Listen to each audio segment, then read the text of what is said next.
ಜಯ ರಾಧಾ ಮಾಧವ ಕುಂಜ ಬಿಹಾರಿ. ಜಯ ರಾಧಾ ಮಾಧವ ಕುಂಜ ಬಿಹಾರಿ. ಜಯ ಗೋಪಿ ಜನ ವಲ್ಲಭ ಗಿರಿವರಧಾರಿ. ಜಯ ಗೋಪಿ ಜನ ವಲ್ಲಭ ಗಿರಿವರಧಾರಿ. ಯಶೋದ ನಂದನ ವ್ರಜ ಜನ ರಂಜನ. ಯಶೋದ ನಂದನ ವ್ರಜ ಜನ ರಂಜನ. ಯಮುನಾ ತೀರಾವನ್ನಚಾರಿ. ಯಮುನಾ ತೀರಾವನ್ನಚಾರಿ. ಜಯ ರಾಧಾ ಮಾಧವ ಕುಂಜ ಬಿಹಾರಿ. ಜಯ ರಾಧಾ ಮಾಧವ ಕುಂಜ ಬಿಹಾರಿ. ಹರೆ ಕೃಷ್ಣ ಹರೆ ಕೃಷ್ಣ ಕೃಷ್ಣ ಕೃಷ್ಣ ಹರೆ ಹರೆ. ಹರೆ ರಾಮ ಹರೆ ರಾಮ ರಾಮ ರಾಮ ಹರೆ ಹರೆ. ಹರೆ ಕೃಷ್ಣ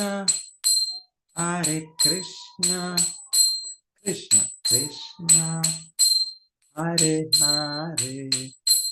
ಹರೆ ರಾಮ ಹರೆ ರಾಮ ರಾಮ ರಾಮ ಹರೆ ಹರೆ. ಹರೆ ಕೃಷ್ಣ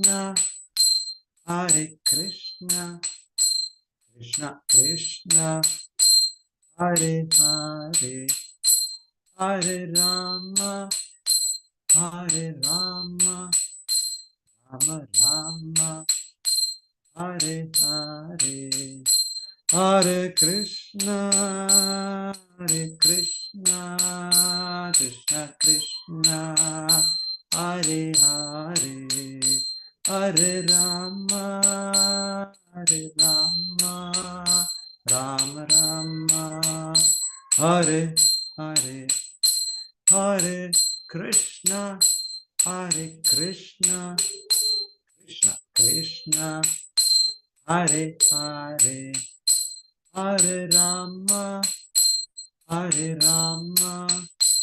ರಾಮ ರಾಮ ಹರೆ ಹರೆ. ಹರೆ ಕೃಷ್ಣ ಕೃಷ್ಣ ಕೃಷ್ಣ ಹರೆ ಹರೆ. ಹರೆ ರಾಮ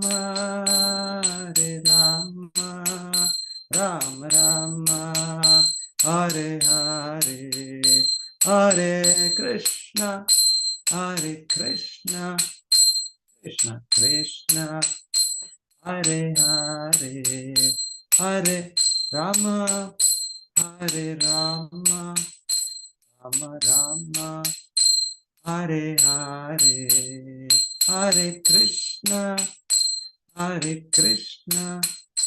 ಕೃಷ್ಣ ಕೃಷ್ಣ ಹರೆ ಹರೆ. ಹರೆ ರಾಮ ರಾಮ ರಾಮ ಹರೆ ಹರೆ.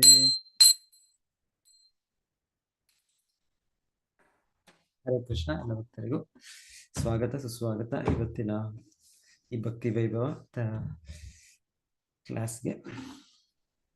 ಹರೇ ಕೃಷ್ಣ ಪ್ರಭುಜಿ ಪ್ರಣಾಮ. ಹರೇ ಕೃಷ್ಣ ಮಾತಾಜಿ ಪ್ರಣಾಮ. ಹರೇ ಕೃಷ್ಣ ಪ್ರಭುಜಿ ಪ್ರಣಾಮಗಳು. ಹರೇ ಕೃಷ್ಣ ಮಾತಾಜಿ ಪ್ರಣಾಮಗಳು. ಹರೇ ಕೃಷ್ಣ ಪ್ರಭುಜಿ ಪ್ರಣಾಮ. ಹರೇ ಕೃಷ್ಣ ಮಾತಾಜಿ ಪ್ರಣಾಮ. ಹರೇ ಕೃಷ್ಣ ಪ್ರಭುಜಿ ಪ್ರಣಾಮಗಳು ಪ್ರಭುಜಿ. ಹರೇ ಕೃಷ್ಣ ಪ್ರಣಾಮ. ಓಂ ನಮೋ ಭಗವತೆ ವಾಸುದೇವಾಯ. ನಮೋ ಓಂ ನಮೋ ಓಂ ನಮೋ ಭಗವತೆ ವಾಸುದೇವಾಯ. ಓಂ ನಮೋ ಭಗವತೆ ವಾಸುದೇವಾಯ. ಓಂ ನಮೋ ಭಗವತೆ ವಾಸುದೇವಾಯ. ಓಂ ನಮೋ ಭಗವತೆ ವಾಸುದೇವಾಯ. ನಾರಾಯಣಂ ನಮಸ್ಕೃತ್ಯ ನಾರಾಯಣಂ ನಮಸ್ಕೃತ್ಯ ನರಂ ಚೈವ ನರೋತ್ತಮಂ ನರಂ ಚೈವ ನರೋತ್ತಮಂ ದೇವಿಂ ಸರಸ್ವತೀಂ ವ್ಯಾಸಂ ದೇವೀಂ ಸರಸ್ವತೀಂ ವ್ಯಾಸಂ ಜಯಂ ಉದೀರಯೇತ್ ತतो ಜಯಮುದೀರಯೇತ್. ನಷ್ಟಪ್ರಾಯೇಷು ಅಭದ್ರೇಷು ನಷ್ಟಪ್ರಾಯೇಷು ಅಭದ್ರೇಷು ನಿತ್ಯಂ ಭಾಗವತ ಸೇವಯಾ ನಿತ್ಯಂ ಭಾಗವತ ಸೇವಯಾ ಭಗವತಿ ಉತ್ತಮ ಶ್ಲೋಕೆ ಭಗವತಿ ಉತ್ತಮ ಶ್ಲೋಕೆ ಭಕ್ತಿರ್ಭವತಿ ನೈಷ್ಟಿಕೀ ಭಕ್ತಿರ್ಭವತಿ ನೈಷ್ಟಿಕೀ. ಶ್ರೀಮದ್ ಭಾಗವತ 2ನೇ ಸ್ಕಂದದ 9ನೇ ಅಧ್ಯಾಯದಲ್ಲಿ ಇದ್ದೇವೆ ನಾವು.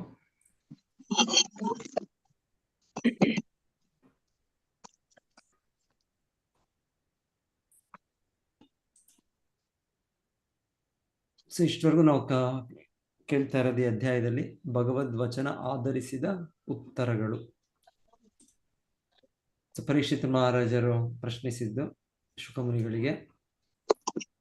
ಸೊ ಮೊದಲ 3 ಶ್ಲೋಕ ಅವರು ಕೇಳಿದ ಪ್ರಶ್ನೆ, ಆತ್ಮ ಹೇಗೆ ಪತನ ಆಯಿತು, ಕಾರಣದಿಂದ ಇದು ಬದ್ಧ ಜೀವನದಲ್ಲಿ ಇದೆ. ಈಗ ನಾವು ನಮ್ಮ ಸ್ವರೂಪ ನಮ್ದು ಆಧ್ಯಾತ್ಮಿಕದ್ದು, ಆದರೆ ಹೇಗೆ ಸಾಧ್ಯ ಆಯಿತು?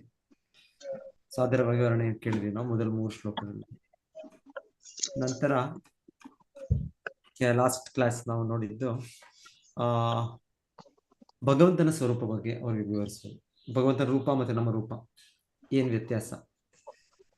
ಸೊ ಅದರಲ್ಲಿ ಭಗವಂತನದು ಸಚ್ಚಿದಾನಂದ ಸ್ವರೂಪ. ಸೊ ಅದನ್ನು ಬ್ರಹ್ಮದೇವರು ನೇರವಾಗಿ ಅವರು ಗೋಚರಿಸಿದರು, ದರ್ಶನ ಸಿಕ್ತು ಅವ್ರಿಗೆ ಆ ಭಗವಂತನ ಆಧ್ಯಾತ್ಮಿಕ ಸ್ವರೂಪ. ಸೊ ಅದರ ಹಿನ್ನೆಲೆ ಹೇಗೆ ಅವರು ಬ್ರಹ್ಮದೇವರು ಭಗವಂತನಿಂದಲೇ ಆ ತಪ ಅಂತ 2 ಬಾರಿ ಕೇಳಿದ್ದವರು. ಮತ್ತೆ ಭಗವಂತನು ಹೃದಯದಿಂದಲೇ ಅವ್ರಿಗೆ ಆ ಮಂತ್ರ ಕೂಡ ಅದು ಈ ಭಾಗವತದಲ್ಲಿ ಇಲ್ಲ. ಅದು ಆದರೆ ಬ್ರಹ್ಮ ಸಮಿತಿಯಲ್ಲಿ ನಾವು ಕೇಳೋದು. ತಪ ಅಂದ್ರೆ ತಪಸ್ಸು ಮಾಡಬೇಕು. ಆದರೆ ತಪಸ್ಸು ಮಾಡೋದು ಹೇಗೆ ಮಾಡೋದು ಅದು ಕೂಡ ಭಗವಂತನು ಹೃದಯದಿಂದಾನೇ ಅವರಿಗೆ ಮಾರ್ಗದರ್ಶನ. ಹೇಗೆ ನಾವು ದೀಕ್ಷೆಯನ್ನು ಗುರುಗಳಿಂದ ಆಚಾರ್ಯರಿಂದ ನಾವು ಪಡಿತೇವೆ, ಹಾಗೆ ಬ್ರಹ್ಮದೇವರು ಕೂಡ ಭಗವಂತನಿಂದನೇ ಹೃದಯದಿಂದ ಅವರು ಆ ಅಷ್ಟಾದಶ ಅಕ್ಷರಗಳುಳ್ಳ ಮಂತ್ರ 18 ಲೆಟರ್ಸ್, 18 ಪದಗಳು, ಪದ ಅಲ್ಲ 18 ಏನ್ ಹೇಳ್ತಾರೆ ಅಕ್ಷರ. ಸೊ ಅದನ್ನು ಅವರು ಭಗವಂತನವ್ರಿಗೂ ಅವ್ರಿಗೆ ಹೇಳಿದ್ರು ಹೃದಯದಿಂದ. ಸೊ ಮತ್ತೆ ಅವರು ದೀರ್ಘ ಸಮಯ ಅವ್ರ ತಪಸ್ಸೆ ಇಲ್ಲಿ ಕೇಳ್ತಾ ಇರೋದಿಲ್ಲಿ ನಮ್ಮ ಅಳತೆಯಲ್ಲಿ ಆ ಹೆಸರುಗಳು ಸಾವಿರಾರು ಲಕ್ಷಾಂತರ ವರ್ಷಗಳು, ಕೋಟಿ. ಸೊ ಅದರ ಲೆಕ್ಕಾಚಾರ ಏನಿವೆ. ಅದಾದ ನಂತರ ಈಗ ಹೇಳ್ತಾ ಇದ್ದಾರೆ, ಈಗ ಇವತ್ತಿಂದ ಈ ಶ್ಲೋಕ ನೋಡ್ತೇವೆ. ಮೊದಲಿಗೆ ಈಗ ಭಗವಂತನು ಅವರಿಗೆ ವ್ಯಕ್ತವಾಗ್ತಾನೆ. ಸೊ ಅದರ ವಿವರಣೆ ಈಗ ಪ್ರಾರಂಭ. ಜ್ಞಾನತಿಮಿರಾಂಧಸ್ಯ ಜ್ಞಾನಾಂಜನಶಲಾಕಯ ಚಕ್ಷುರುನ್ಮೀಲಿತಂ ಯೇನ ಶ್ರೀ ಗುರವೇ ನಮಃ. ನಮೋ ಓಂ ವಿಷ್ಣುಪಾದಾಯ ಕೃಷ್ಣಪೃಷ್ಠಾಯ ಭೂತಲೆ ಶ್ರೀಮತೆ ಭಕ್ತಿವೇದಾಂತ ಸ್ವಾಮೀತಿ ನಾಮಿನೆ. ನಮಸ್ತೆ ಸಾರಸ್ವತೆ ದೇವೆ ಗೌರವಾಣಿ ಪ್ರಚಾರಿಣೆ ನಿರ್ವಿಶೇಷ ಶೂನ್ಯವಾದಿ ಪಾಶ್ಚಾತ್ಯ ದೇಶತಾರಿಣೆ. ಜಯ ಶ್ರೀ ಕೃಷ್ಣ ಚೈತನ್ಯ ಪ್ರಭು ನಿತ್ಯಾನಂದ ಶ್ರೀ ಅದ್ವೈತ ಗದಾಧರ ಶ್ರೀವಾಸಾದಿ ಗೌರ ಭಕ್ತ ವೃಂದ. ಹರೇ ಕೃಷ್ಣ ಕೃಷ್ಣ ಕೃಷ್ಣ ಹರೇ ಹರೇ, ಹರೇ ರಾಮ ರಾಮ ರಾಮ ಹರೇ ಹರೇ. ಹರೇ ಕೃಷ್ಣ ಕೃಷ್ಣ ಕೃಷ್ಣ ಹರೇ ಹರೇ, ಹರೇ ರಾಮ ರಾಮ ರಾಮ ಹರೇ. ಸೊ ದೇವಮಾನದ ಪ್ರಕಾರ ಬ್ರಹ್ಮದೇವನು 1,000 ವರ್ಷ ಕಾಲ ತಪಸ್ಸನ್ನು ಆಚರಿಸಿದನು. ಅವನು ಈ ದಿವ್ಯ ಕಂಪನವನ್ನು ಆಕಾಶದಿಂದ ಕೇಳಿಸಿಕೊಂಡು ಅದನ್ನು ದೈವವಾಣಿ ಎಂದು ಅಂಗೀಕರಿಸಿದನು. ಹೀಗೆ ಅವನು ತನ್ನ ಮನಸ್ಸು ಮತ್ತು ಇಂದ್ರಿಯಗಳ ನಿಗ್ರಹ ಮಾಡಿದನು. ಅವನು ಆಚರಿಸಿದ ತಪಸ್ಸು ಜೀವಿಗಳಿಗೆ ಒಂದು ಮಹಾಪಾಠ. ಅವನು ತಪಸ್ವಿಗಳಲ್ಲೇ ಅತ್ಯಂತ ಶ್ರೇಷ್ಠನು ಎಂದು ಪ್ರಖ್ಯಾತನಾಗಿದ್ದಾನೆ. ಸೊ ಅದರ ನಂತರ ಏನಾಗುತ್ತೆ ಈಗ?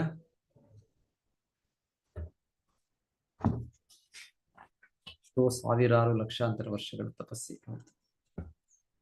ಸೊ ಈಗ ತಪಸ್ಸಿನ ಫಲ.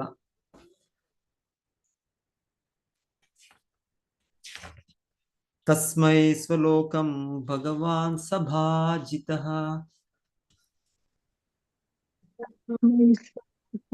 ಭಗವಾನ್ ಸ್ವಭಾಜಿತಃ ಸಂದರ್ಶಯಾಮಾಸ ಪರಂ ನ ಯತ್ ಪರಂ ಸಂದರ್ಶಯಾಮಾಸ ಪರಂ ನ ಯತ್ ಪರಂ ವ್ಯಪೇತ ಸಂಕ್ಲೇಶ ವಿಮೋಹ ಸಾಧ್ವಸಂ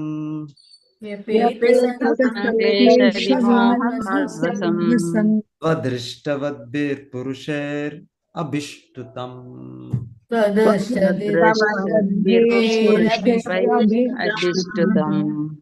ಸೊ ಇದು ಕೂಡ ಲಾಸ್ಟ್ ವೀಕ್ ಓದಿದ್ವಿ ನಾವು. ತಸ್ಮೈ ಸ್ವಲೋಕಂ ಭಗವಾನ್ ಸಭಾಜಿತಃ. ಭಗವಂತನು ಬ್ರಹ್ಮದೇವನ ತಪಸ್ಸಿನಿಂದ ಸಂತುಷ್ಟನಾದ ದೇವೋತ್ತಮ ಪುರುಷನು ಅವನಿಗೆ ಸಕಲ ಲೋಕಗಳ ಮೇಲಿರುವ ಸರ್ವೋಚ್ಚ ಲೋಕವು ಸ್ವಧಾಮವಾದ ವೈಕುಂಠವನ್ನು ತೋರಿಸುವ ಕೃಪೆ ಮಾಡಿದನು.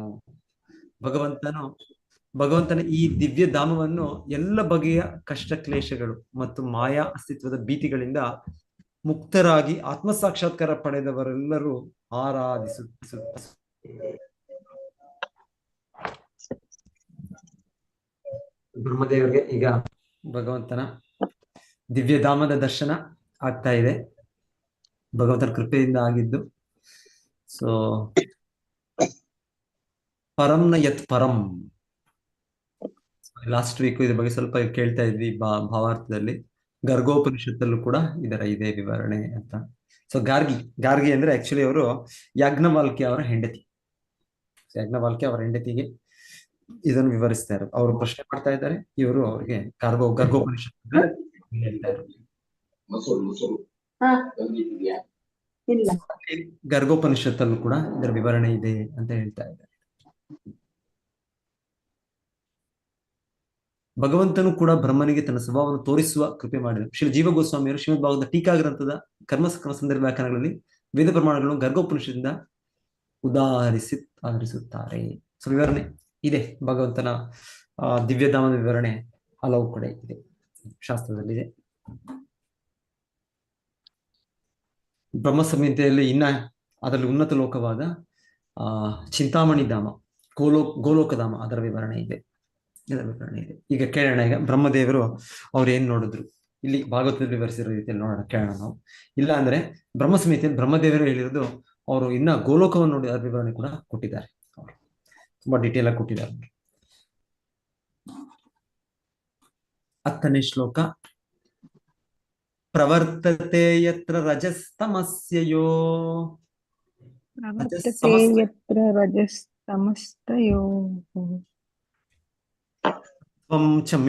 ಸತ್ವಂ ಚ ಮಿಶ್ರಂ ನ ಚ ಕಾಲ ವಿಕ್ರಮಃ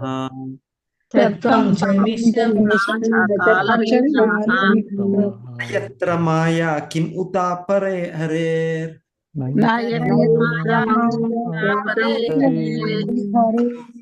ಯತ್ರ ಸುರಾಸುರಾರ್ಚಿತಾಃ.